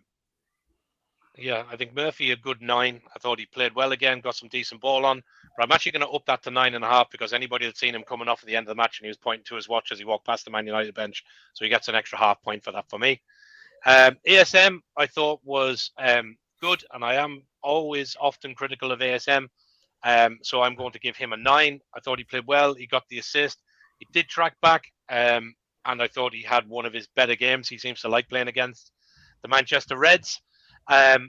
But then for me, Isak, as much as he didn't score, I thought his all-round gameplay, his pass into Bruno for the lob across, and his general play, bringing others into it, and his overall on the pitch, I'm going to give him a 10, and I'm also going to give him my man of the match, because I thought he was top-notch again today, and I think we are starting to see the value of that. So he was unlucky not to score, but I think his overall play in that final third of the pitch, he gets my man of the match. There was a lot of people could have hit man of the match. It would be easy to give it to Willock and a few others, but I just thought, despite the fact the lad didn't score, I thought he was class today, well class. Nice one, Martin. Makes sense. Chris, Murphy, ASM, Isak. I'll start with Isak. Isak got a 9.5 for me. I thought he was absolutely superb. Excellent. Your proper striker's display. Ran himself into the ground, constantly pressing De Gea and the centre backs. I thought he was great. Drifts out left, drifts out right. Absolutely brilliant. Just to add as well onto Willock, there was a moment, and I think it was Dan Burn. He got caught out with possession further up the pitch. Willock slots straight into left back. Excellent. Really, really good. I didn't mention that before. That was really nice to see. All the players do that, I know, but that particular moment, I thought that was really good. Maxi a 9. I thought Maxi played really well today. Thought he really looked back to the Maxi of old. He was being very direct. He was running at Dallo. He was trying to stretch Man United's defence, and you could see he was bang up for it today. So yeah, Maxi a 9. And Murphy, do you know what? I feel guilty giving anyone less than a 9, because I can't really fault Murphy. Again, worked really hard, lots of pressing. So yeah, I'm gonna give Murphy a 9. Plenty of balls into the box. I just think Murphy provides us with that balance. And do you know what? And this is no disrespect at all whatsoever to Miggy, but for me, the way Murphy's been playing, and the fact that we see him on his right foot pinging crosses in constantly, I think that just shows it. Well, it shows me what we need going forward next season. Because imagine if we had a player of that ability to be able to do all the defensive work, have that little bit of trickery, but he can also whip the ball in. I feel like if you could merge Miggy and Murphy, it'd be a brilliant player. Miggy offers something different. Murphy offers something different. But if we could get a player that could do both, I think we'd be onto a winner. Interesting. I know you weren't the biggest fan of Murphy, but yeah, it just shows you the improvement that Eddie Howe is getting out of our players. And it's Murphy's only one example. There's numerous examples ever since Eddie has arrived. Richie, let's go for you and your thoughts on Murphy, ASM, and Isaac. Just before you start, because I got to shoot, lads. I got to go and pick the eldest up. Can I just add one thing? Overall game, I thought today we were class. But can I just give a shout out? I know we'll talk about the players, Eddie, everything else. Can I give a shout out to Jason Tyndall, because I don't think he gets enough credit, and he doesn't get mentioned enough at all. Alongside in that coaching team. I know Graham Jones is there and others, but I think we don't really mention the fella too much, and I think he takes or should take a lot of credit for where that team is, along with Eddie Howe. So that's my part note. I'm going to scoop, boys. Everybody else, thanks for watching. Who's been watching us? I'll catch you during the week. But Take care, Mark. Pick the eldest lads up. No worries. Chris, hope you get the two sorted out, mate. Cheers, fella. No worries. If not, I'll scout you out. Hammer. No worries. Right, good luck. See you there, Mark. Good luck. Take care, mate. See you later. Bye. Richie. I've got to echo the similar sort of ratings to whatever. Both the wingers, I've given them a 9. I thought they both had some fantastic play today. It's funny how I actually said on the show the other night that even though we all thought Joe Linton would come in, I also threw a curveball at the end, said it wouldn't surprise me if ASM stayed and played, because he always seemed to have his best games against the top 6, and he had another fantastic game today. And I thought the assist it's a fantastic assist, because it's not often you see him pulling the ball back, especially from that sort of point place. But it was a fantastic header across. So I think his second half performance, took him from an 8 to a 9. I think in the first half and the commentators picked up on it. They said that he needs to go past Dallo. He needs to take him on the outside. He kept stopping him, trying to come back inside. And then in the second half, he tried to go past him a lot more. And as soon as that happened, you could see, Dallo just didn't fancy it one bit. I think, with Wan-Bissaka being ill today, I think that, it proved they've got no strength and depth in that full-back area. Man United and Maxi, completely capitalising that there. But I've got to give Isak a 10 as well. I just think that quality that he's delivering on a week-to-week basis recently has been fantastic. It goes to show that, people are saying, 60-odd million for him. Is it too much or whatever? I tell you what, I think every Newcastle fan at the minute, the way he's been playing, at this moment in time, if he keeps on going like that, they'll just say, if we can find more players around 60-odd million at his quality and capability every week, everyone would snap their hands off. Well, Joe Willock definitely agrees with you there. But, yeah, let's... Pete, thanks, Richie. Pete, your thoughts on Murphy, ASM, and Isaac?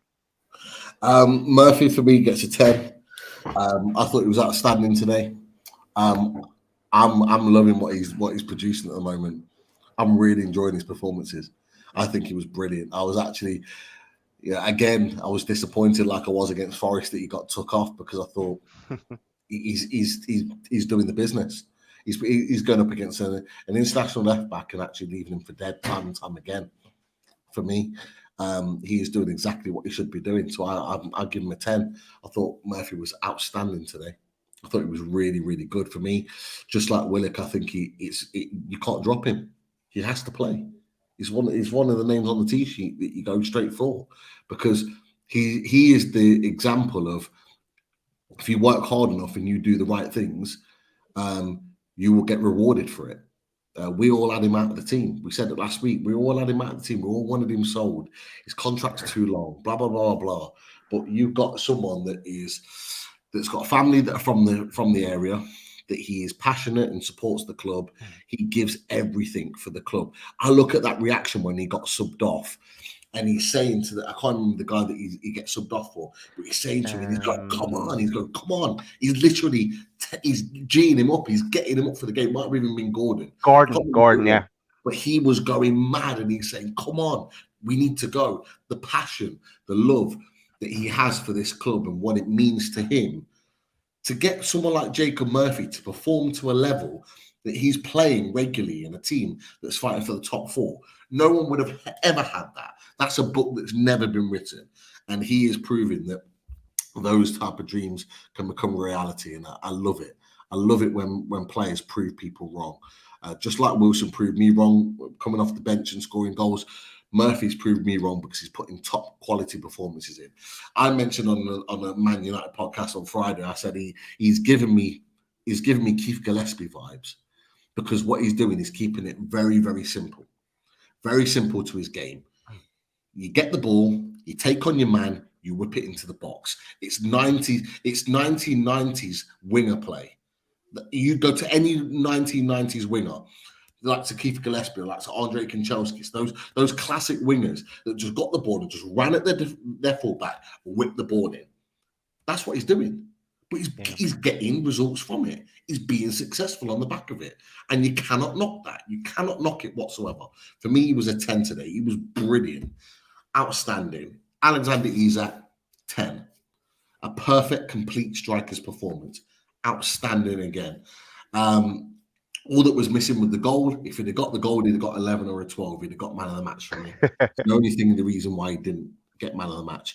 He is proving that this is the level of striker that we need at Newcastle United to take us to the next level. He has everything about his game. And he looks like he is fully enjoying playing for Newcastle United. He's loving it. Loving every minute, and I'm loving every minute of watching him. It's just a pleasure to watch play football, and he'll get better and better and better. One of the best pieces of investment I think we'll have made at Newcastle. It's a lot of money, but it will prove to be a massive and very, very popular investment. And Alan St-Maximin, I will give a 9.5 to. I thought he ran Dallo ragged today. That if I didn't realise that Wan-Bissaka was ill and he wasn't able to play, but I think if they'd have had an opportunity, they would have pulled Dallo very early on in that game, because he got destroyed time and time again. He didn't know what to do. He kept going down, thinking he was going down his left, and Maxi kept cutting on his right. Maxi could have walked away with 3 or 4 assists today. You think of the chances that Maxi created. The Longstaff one. There was another one for Longstaff that I think might have been just offside, but was headed just wide in the first half. He got the assist eventually for Willock. I think there might have been one more that I can't think off the top of my head. He could have had 4 assists today. And this is the thing. This is the diluted factor of Alan St-Maximin, is that, he does have games where he's poor. You guys know I was very, very critical of him against Nottingham Forest. He wasn't good enough.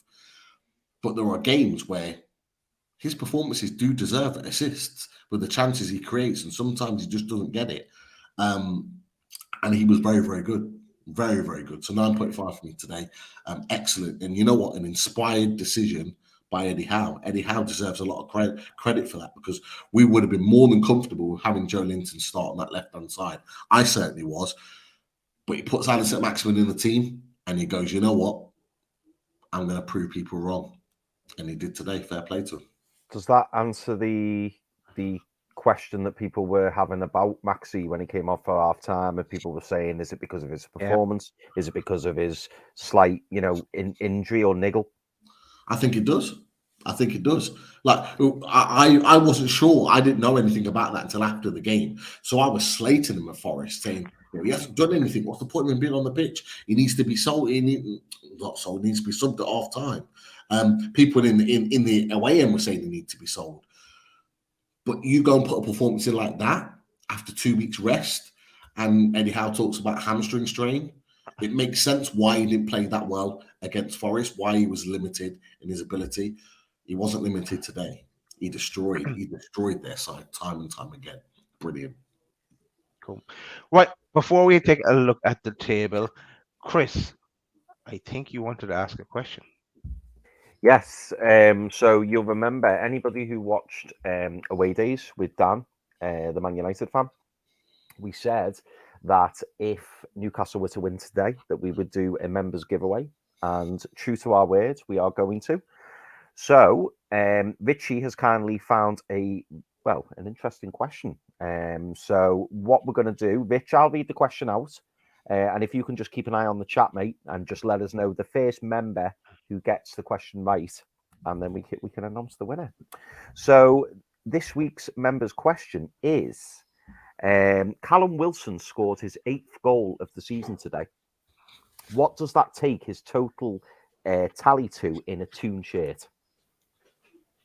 So I'll repeat the question. Callum Wilson scored his 8th goal of the season today. What does that take his total tally to in a Newcastle shirt?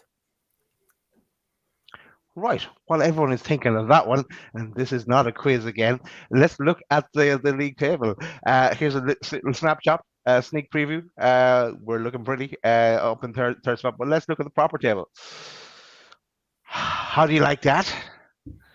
What do you think, lads? Sitting in third spot after 27 games and 50 points. We've already, I think, surpassed the last season's points total from a tweet I saw earlier today. Yeah, obviously forget about first and second spot. That let them battle it out between themselves. Arsenal are looking comfortable there though. But yeah, the battle for a Champions League spot now. It doesn't matter if we finish in third or fourth spot, as long as we try and finish in that Champions League spot. We are looking in a lot better position now. Man United level on 50 points and play the same amount of games. We have a higher goal difference, so we've got a plus 22 while they have only a plus 4. Spurs, who have played a game more and play Everton tomorrow, they're on 49 points. Brighton, who drew with Brentford there over the weekend, I think it was 3-3. They played 26 and on 43 points. Brentford played 28 games and are on 43 points. Then you go all the way down to 8th spot and you'll find Liverpool, who didn't have a great weekend, getting beaten by Man City, played 27 games on 42 points. And then Villa, who are trying to get into Europe, and Fulham look to be kind of slipping away. But what are you thinking, lads? Richie, get your thoughts on the league table first. It couldn't have went more perfect for us. This weekend's results, everybody below us slipped up. I think the only one that's in that top 10 that obviously could affect us potentially for European was Aston Villa, and to be fair, I think they're out of that Champions League equation anyway. But they have put them back in themselves in the picture for the Conference League. But if you look at that, really puts the pressure on Tottenham tomorrow. It really, really does. They've got a difficult game. Everton have got defensively a little bit more sound now under Dyche, so it'll be a difficult place to go to Goodison tomorrow. But that's to play one more game than Brighton, and they've still got to come up here, and we've put 7 points between us. It's really, really interesting, and the fact that that all the results were our way, it's just absolutely phenomenal. The teams who had the games in hand has slipped up badly yesterday, so it just makes that make us ever so much better. That we're looking at that there, third place. We've said it all week. It's ours to throw away, and it's this weekend has cemented that even more. Yeah. You look at those last 3 results. You look at our last 3 results, all green ticks. But you look down beyond Newcastle in third at the moment. That Man U, Tottenham, Brighton, they've all dropped points, massive points here and there. Like it's only really Villa in 9th that have put any sort of decent form together that resembles anything like ours. And that fills me with confidence, because you look at the likes of Liverpool and 1 or 2 others. Brighton have got some tough games coming up. Brentford, we go to them, but they've got some other tough games coming up. Man United have just got a ridiculous fixture list, because they're still in the FA Cup, they're still in the Europa League, so they've got so many games. I think they have like 9 games in April. I don't know what you guys think. Which team is worrying you the most at this present time? I don't know if Daz asked this before I came back. Which team is worrying you that could potentially spoil the party for us in this group of teams? For me, I think the only team mathematically that can stop us getting top 4 really is Brighton. For me, but you saw Brentford went there yesterday and they were fantastic against them yesterday. We know the Amex is a difficult place to go, but they've got a couple of St James's, and if we make St James's like we have today, like we did against, have all season, like we did against Arsenal. If Man United can't stand a chance, and Brighton won't either. It's up to us. And as I said earlier on, it's in our hands now. And the people that have, yes, we've got to go to Brentford, and we've got to go to Villa, but Brighton have got to come to us. Spurs have got to go to us as well. So all those teams it's in our own hands. As long as we don't drop points to them, that top 4 place is ours. Other than Man United, obviously, who I think are going to finish in the top 4, the only other team that worry me still is Liverpool. Only because I know, having experienced it over many, many, many years, they can go on a freak run of results. Like I've seen it happen. I've wrote them off, and they will just turn up and they'll just do it. I think Brighton are probably going to fall short, but they've been brilliant this season. Credit to them, credit to Brentford. I think Brighton and Brentford have been outstanding this season, but the worry for me is Liverpool. I think Tottenham drop off. I think Tottenham are going to struggle tomorrow night against Everton. Really do. I see Tottenham dropping off, and as long as we can better or equal Liverpool's results, obviously we'll be fine. But yeah, Liverpool's the big worry for me, because Liverpool could win the next 10 games and no one would be gobsmacked, because you look at the team they've got. The likes of Roberto Firmino is the 6th choice forward player. The quality they've got is insane. It's just the fact that they can't defend, which is great to see. Before I answer that question, Pete, I'm going to go to Richie, and they have a bit of breaking news, Richie, on the winner of the competition. Yeah, obviously, one of the things that we did say that was a criteria, it was a member that had to say it at first, and the correct answer was 28, and the winner of the £25 voucher is Brett C. Well done, Brett. Congratulations, Brett. Well done, mate. There were some other correct answers in the chat as well, weren't there? Yeah, there was about 4 came in, but Brett was the first one. Cool. Yeah, nice one. Well fantastic. Well done, Brett. Brett, drop me a DM and I will get that voucher over to you, mate. Congratulations. Richie, Right, I know you have to drop off, yeah. Yep. Yeah, I've got to go as well. Sorry, boys. No worries. No hassle. No hassle. Right, enjoy the end of the show, lads, and I'll speak to you in chat, lads. See you, everyone. No hassle. Take care, lads. Boys. See you later. Chat soon. Pete, I will answer your question now as well. Who? I think the question was, who worries you about, like, in the mix for the top four? And I'm going to say Spurs still. I know they've Conte is gone now, and they've got the assistant manager in for the rest of the season. But still, if he can get a tune out of them, they're still going to be, and we have to play them as well. Yeah, it's most definitely in our own hands. But yeah, if he gets the tune out of Spurs, you never know. Others are starting to slip away. I don't fear Liverpool now. Like we're 8 points ahead of them. But who knows? It can change. But no, Spurs. And for me, it doesn't matter if we finish in 3rd or 4th. It doesn't matter. But that's the worry. What about you? Who worries you? You know what? Up until this weekend, Brighton were the biggest worry for me. I agree with what Chris was saying. They're the big worry. I honestly, I expected them to beat Brentford, and it surprised me, it shocked me that Brentford actually had very much the upper hand in that game. They kept going in front, and Brighton had to keep pegging them back. And it was great resilience from Brighton, but there was obviously clearly, issues there, and it kind of made me think, are they going to go on a run where they're going to win the next 11, 12 games, because they've only got a game in hand, so it might be 13. Yeah. So like, it's are they going to be able to do that? And they got too many games, Pete. We talked about it in our running show, and they have the FA Cup game as well. So it's very bunched for them. And April is a marathon of a month. Like, there's so many games that are going on in April. Yeah. So they were the ones for me. Liverpool were the ones. So to see them get absolutely smashed by Man City was a dream, especially by the type of scoreline, because it knackered their goal difference, because they were only a couple of goals behind us at one point, and now they've been pushed back slightly. So great to see. But Tottenham are only a point behind us, but I'm not worried about them. Man United are not really I'm not really thinking about them because I think it could be potentially us and Man United that finish in the top 4. And so if that's the case, like, look, I'll take fourth now. Like, we're not fighting for Man U for third.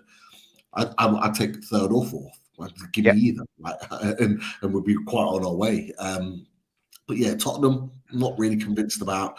Brighton, that surprised me on Saturday. Brentford, not really. I think they'll drift. They'll have some good games where they look really good. They'll have some bad games, like they lost to Everton away the other week. Like Liverpool, they don't worry me at all.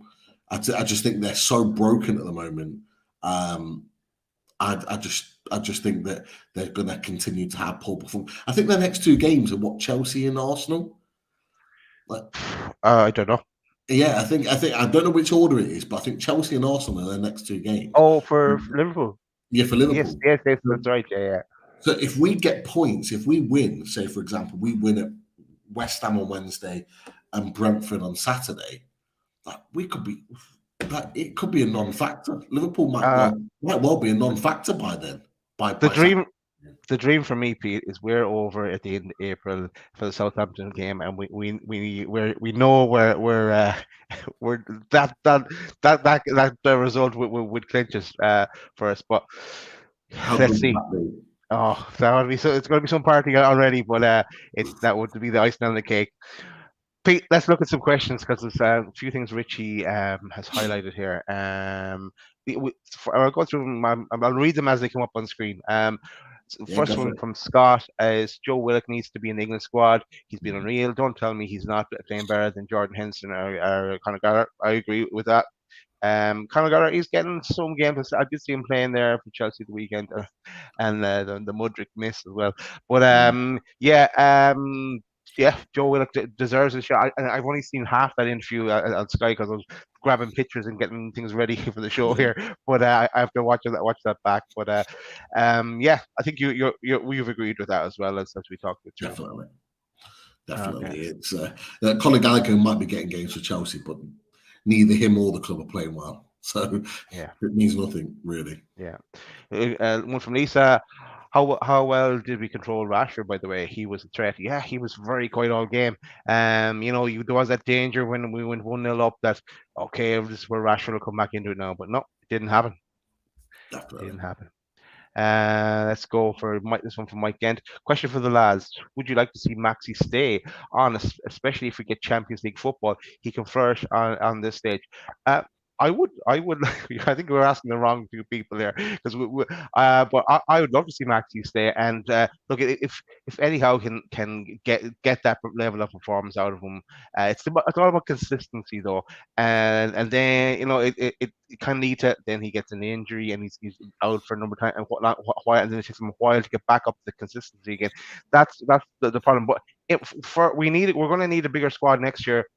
He sounds like he wants to stay from the quotes that's coming out, and the Newcastle wants him to stay as well. And when he said something about that he had offers elsewhere, he could have gone in January. But your thoughts, Pete? Would you keep Maxi? Yeah, it was. A lot of people took his comments as a negative. I didn't. I took it as a positive. He is like any other footballer. Like he wants to be wanted.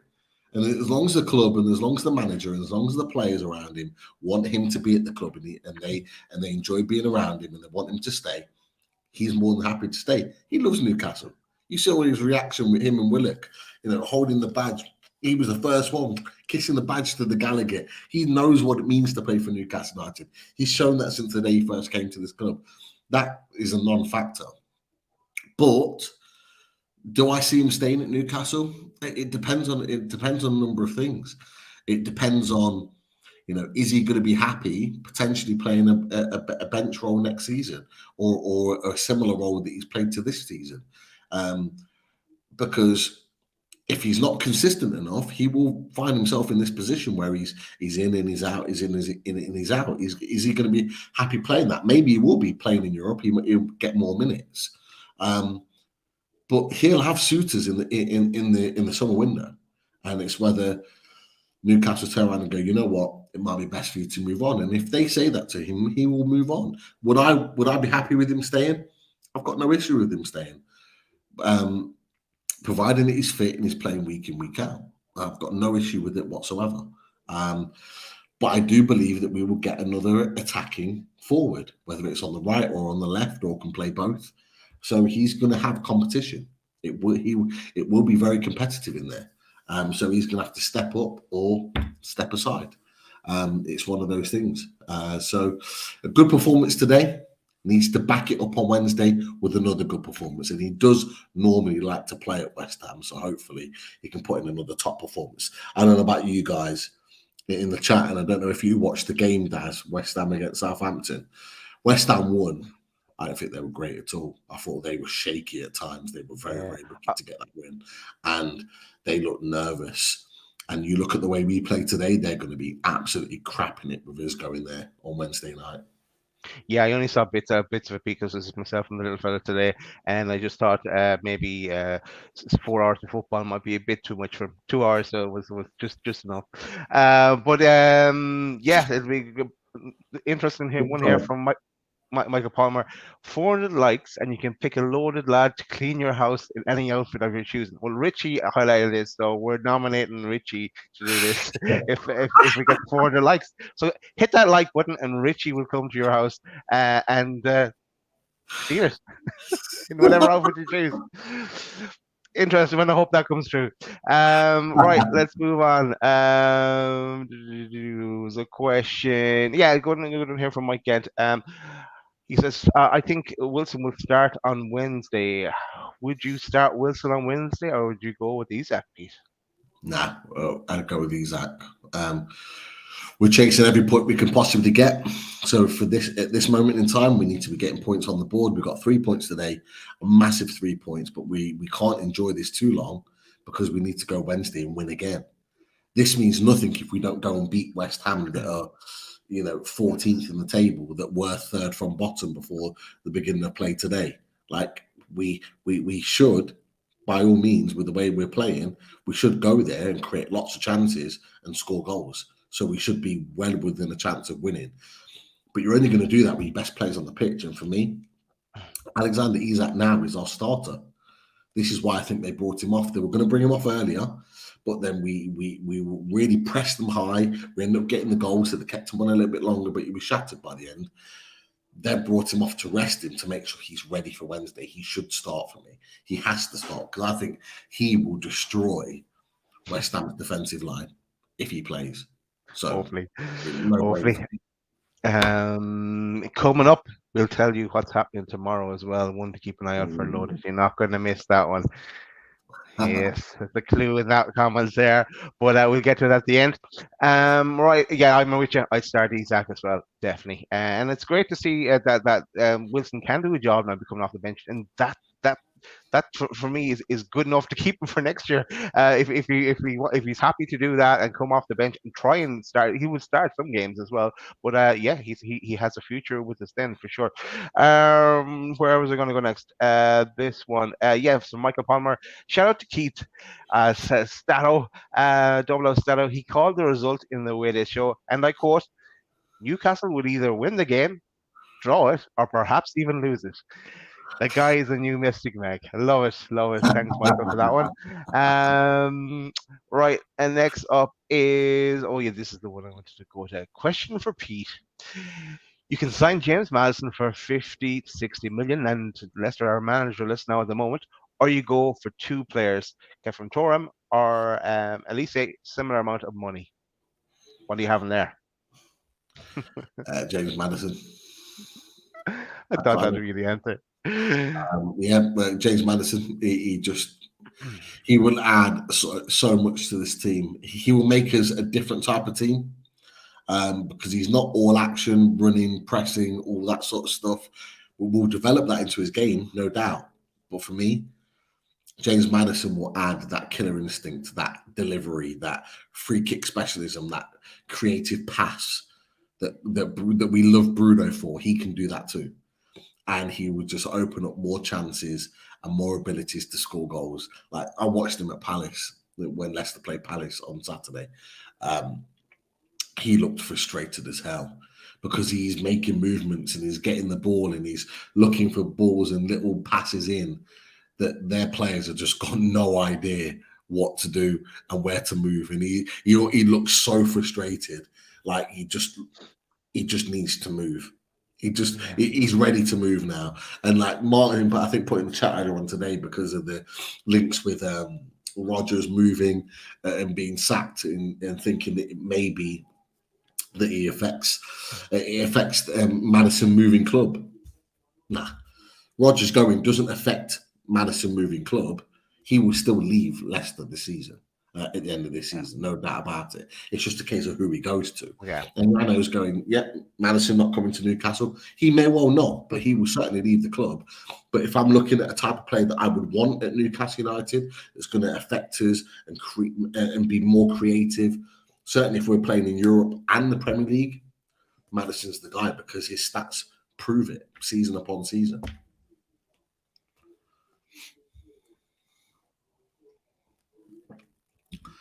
Was the delay kicking in? I think it may well be.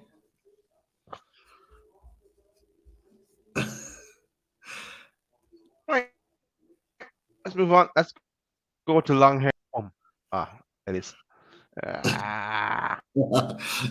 You just come back. It was like a really quick zip through, and you come back. So I don't know if you can hear me now. Yeah, it is. All right, I'll try to fix that. You carry on, Pete. I'll go on. I'll carry on with the questions. 1 second. Right. Okay. All right. Love it when they have to go at you for time wasting when they were doing it from the first minute. Yeah, honestly. Can you hear me now, Daz?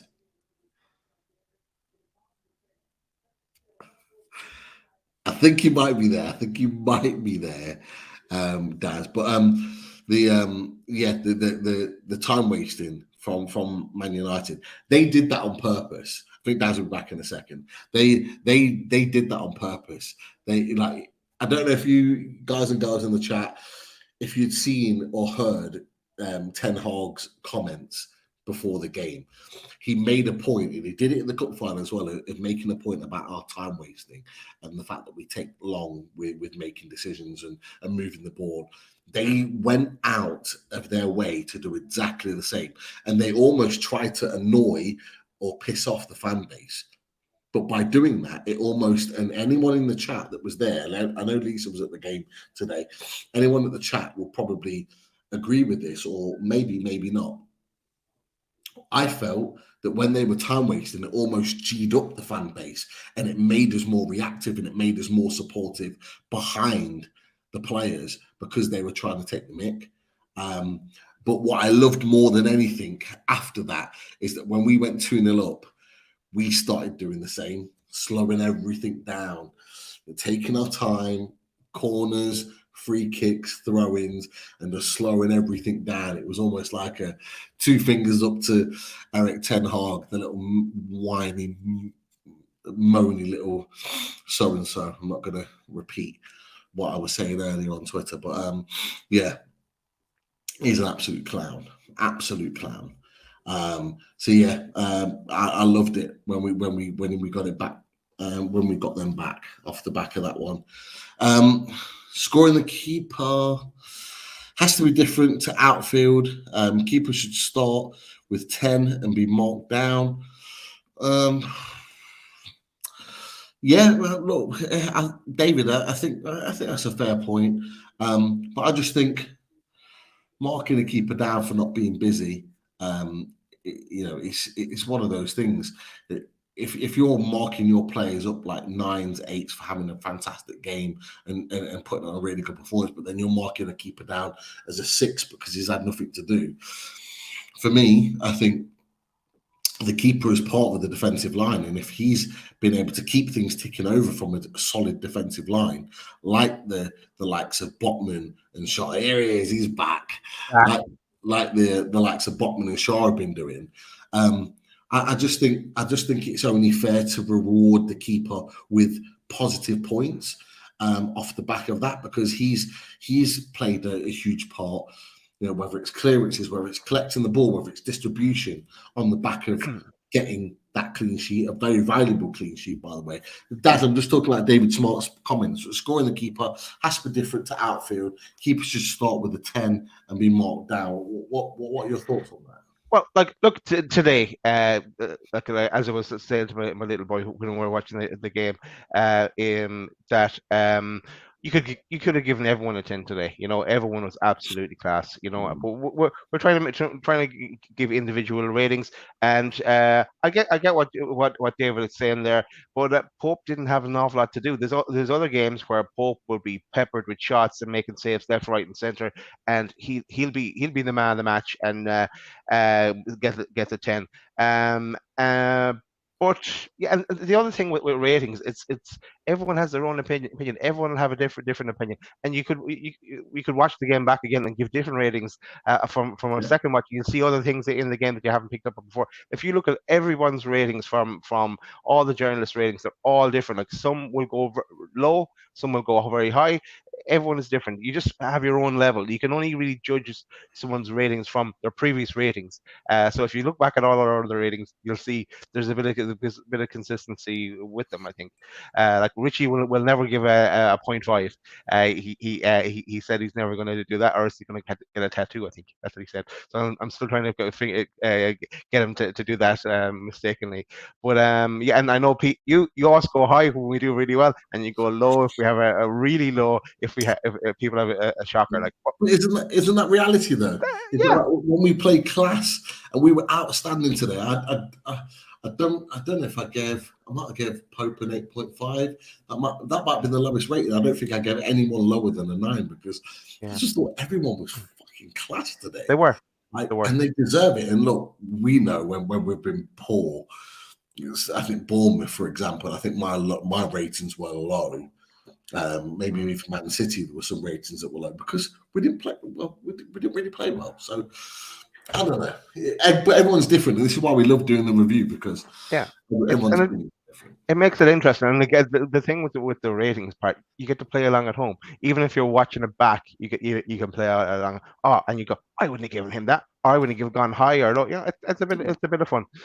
Let's move on with the questions. I think we've kind of talked about this one already, David, about McCollum. Can't even say his name right. Yeah. I said the other day I was on the fence with him. He did really well for Scotland. He didn't really do much today. But as I also agree with what Martin was saying as well. As a squad player, if we got him for the right money, then I think Eddie Howe would get a tune out of him, because he has a knack of doing that, even if it takes a while. Look, if you think about it as well, as I try to restart my camera, because that seems to stop the bit of delay of the video. But if you remember back, Eddie Howe used to never play Miggy, and then we saw what Miggy has done this year. Murphy never got a look in. Now look at him. You know, Big Joe is another example. Shar getting a tune out of Shar where Bruce couldn't. Yeah, there's so many examples you could go to. But would you have him, Pete? No, I wouldn't. Just because I think there's so many other better options out there that would probably cost a hell of a lot less. But I think the fact that he's linked tells you the type of player that maybe Eddie Howe is looking for.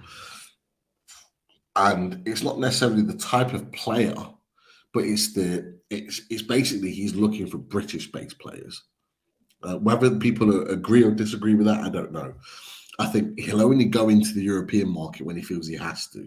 I think, he'll go for 10. He'll go for like those type of, like, whether it's a number 10, whether it's number 8, whether it's number 6, if he can't find it in England, and he'll only go for those type of players then abroad.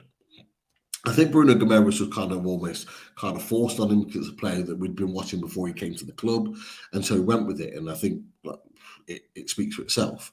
But I do believe that he likes his British players, British players that know the league, know how to play in the league. But he is going to have to develop, Eddie Howe, in bringing in European players, because It's going to be in Europe. Exactly. If you're going to play in Europe and you're going to be fighting for titles, you're going to need the best players. And unfortunately for him, the best players are not always playing in England and are not always British. So it's one of those things. I think he may have a British list of players that he would like to sign, but I think he's also got a European list of players that he would like to sign. And I think it will be based on who he can get, how much it costs, and all those variables of whether it makes sense. But would I have McTominay? Not really, but I can see why he's looking at him because of what he could potentially bring to the team. And as I said to you guys earlier, we all know Eddie Howe can make players better. So yeah. Cool. Let's go to this one from Lisa. Just seen a picture on Twitter of how pointing aggressively at Ten Hag was Anthony Shunty. Yes, and I saw Eddie Howe say "fuck off" as well. You could clearly see that's what he was saying. It was great. It's usually let's Mad Dog didn't take all get involved in all that, but yeah, no, he was getting stuck in. Loved it. You see that bit of it? I did, and it was down to the fact that if I'm right in thinking, it was before we went 1-0 up. I could be wrong here, but it was down to the time wasting. Sorry, it was no. In fact, it wasn't actually. It was when we were either 1-0 or 2-0 up, and Ten Hag and the referee were no. Sorry, tell a lie. It was Pope. Pope was taking a goal kick. The referee went up to him and had a conversation. Was basically like, "I know what you're trying to do. Hurry up the game." And Eddie Howe goes to the fourth official and Ten Hag and goes, "What are you on about? Like you've been doing it literally all game." Like and literally points it and kind of like points him out on the back of that. And I thought, you know what, fair play, because you're absolutely right. Like he's been calling us for the cup final and for this game in his presser about his time wasting. And all he did from minute one was do exactly that. And so, if anything, we've taught him a new trick. So just thank us for it. Don't get mad at us and try and call us out in press conferences. Just thank us for doing your job for you. And that you picked up a trick from our manager. But yeah, I just think, yeah, it was just typical. But Erik ten Hag did that for a reason, because he wanted to plant it in the referee's head that that's the type of team that we are. But he went and did exactly the same. But we got our own back because we were 1-2-0 up, and then we started just calming everything down and pissing them off, which was great to see. Since you have the brandy in your hand, we'll ask you this question, Pete. How much brandy can you get through in one sitting? Oh, so I have got through. I've had 2 and a bit brandies tonight, just on this show. Obviously, as soon as the show finishes, like that's done. Like I only have a brandy when I'm on the show with you guys, just to enjoy the show and everything around it. But if you're asking me what I got through on a 4-hour show that I did for a away day a year or so ago, I can't even tell you. Like the bottles were empty. That's all I'll say. But yeah, that's why we never do a show that's shorter than 2 hours. And originally, when we started doing these review shows, they were going to be 30 minutes long. Right. You think we can get through this in 30 minutes? No, not a hope at all, Pete. Let's go for this one from Yano. Soon ago for Lavia from Southampton. Didn't he come from Man City? Didn't Man City, and they have an option to take him back? Is that the same player I'm thinking? Yeah. So if I'm right in thinking, he's only on loan. Okay. Oh no. Fair enough. It's not, did they buy him? I thought they might have brought him actually. Yeah, they might have brought him actually. Yeah, I think they might have actually brought him. I'm not. Yeah. 5-year contract. Yeah, the bottom one is a 5-year contract in July, last July. Yeah, and he came originally from Anderlecht, youth career at Anderlecht. Yeah. Right. Yeah, an option also going to look at. Last question, Pete, before we want to give a shout out to what's coming and what's sponsors. with the news with Rogers leaving, and potentially that they could get relegated, would you go for any of their players? I'm thinking Harvey Barnes here. We know obviously no Madison as well. Anyone else? Will Tillmans, but I think he'll probably go somewhere else now. But you haven't anyone else from Leicester?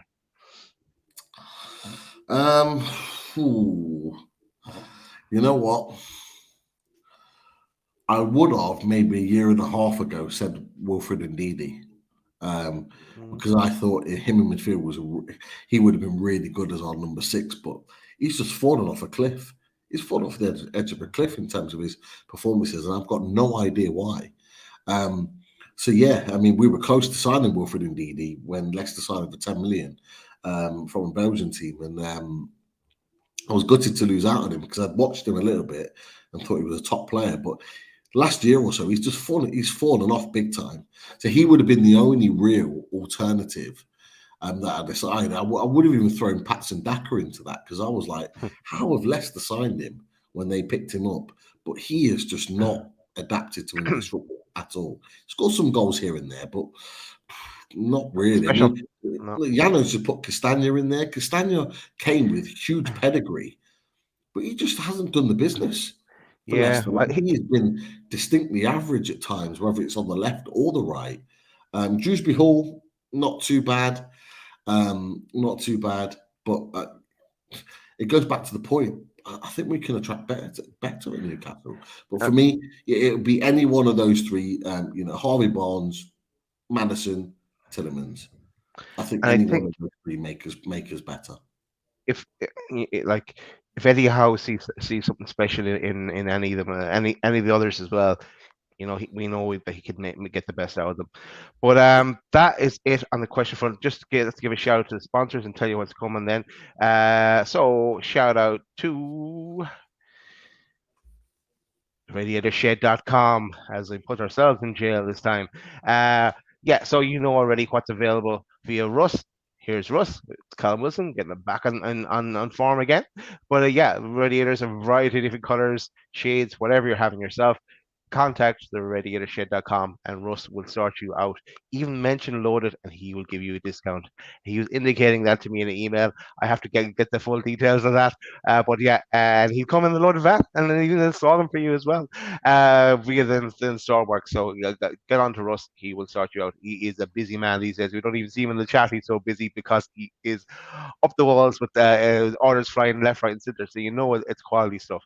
Also, a shout out to H2O Bathroom Design Co., the Northeast's largest supplier of Velcro and botch bathroom wear. Team Valley Gateshead, over 20 years established, run by the family. Get down to the showroom on 11th Avenue, Team Valley Estate, Gateshead.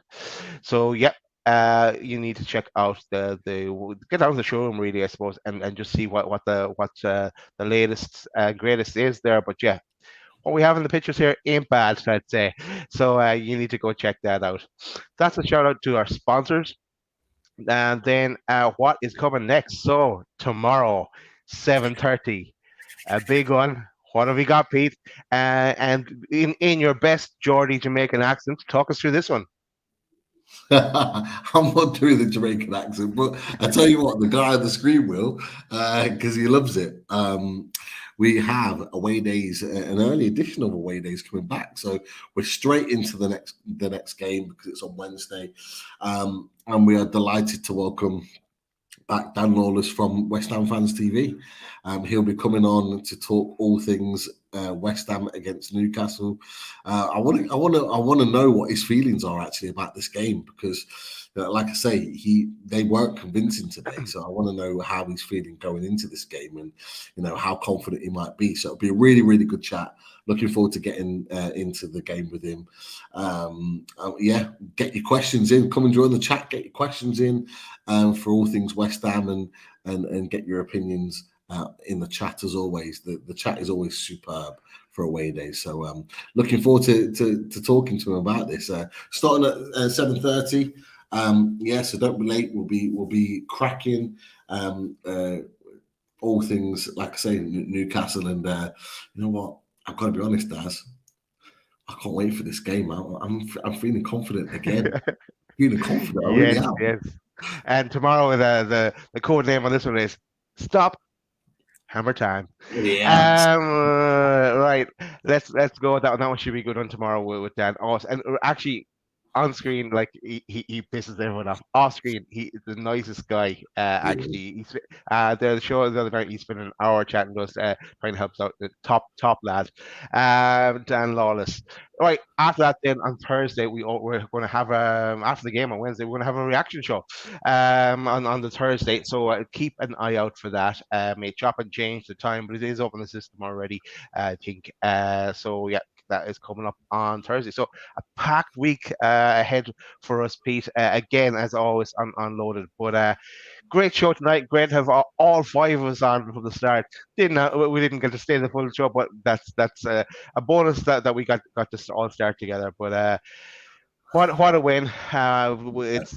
We don't get these wins against Man United too often, so we have to enjoy them. So thanks everyone who joined us tonight, and we will talk to you soon. How'd you like that?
Yeah!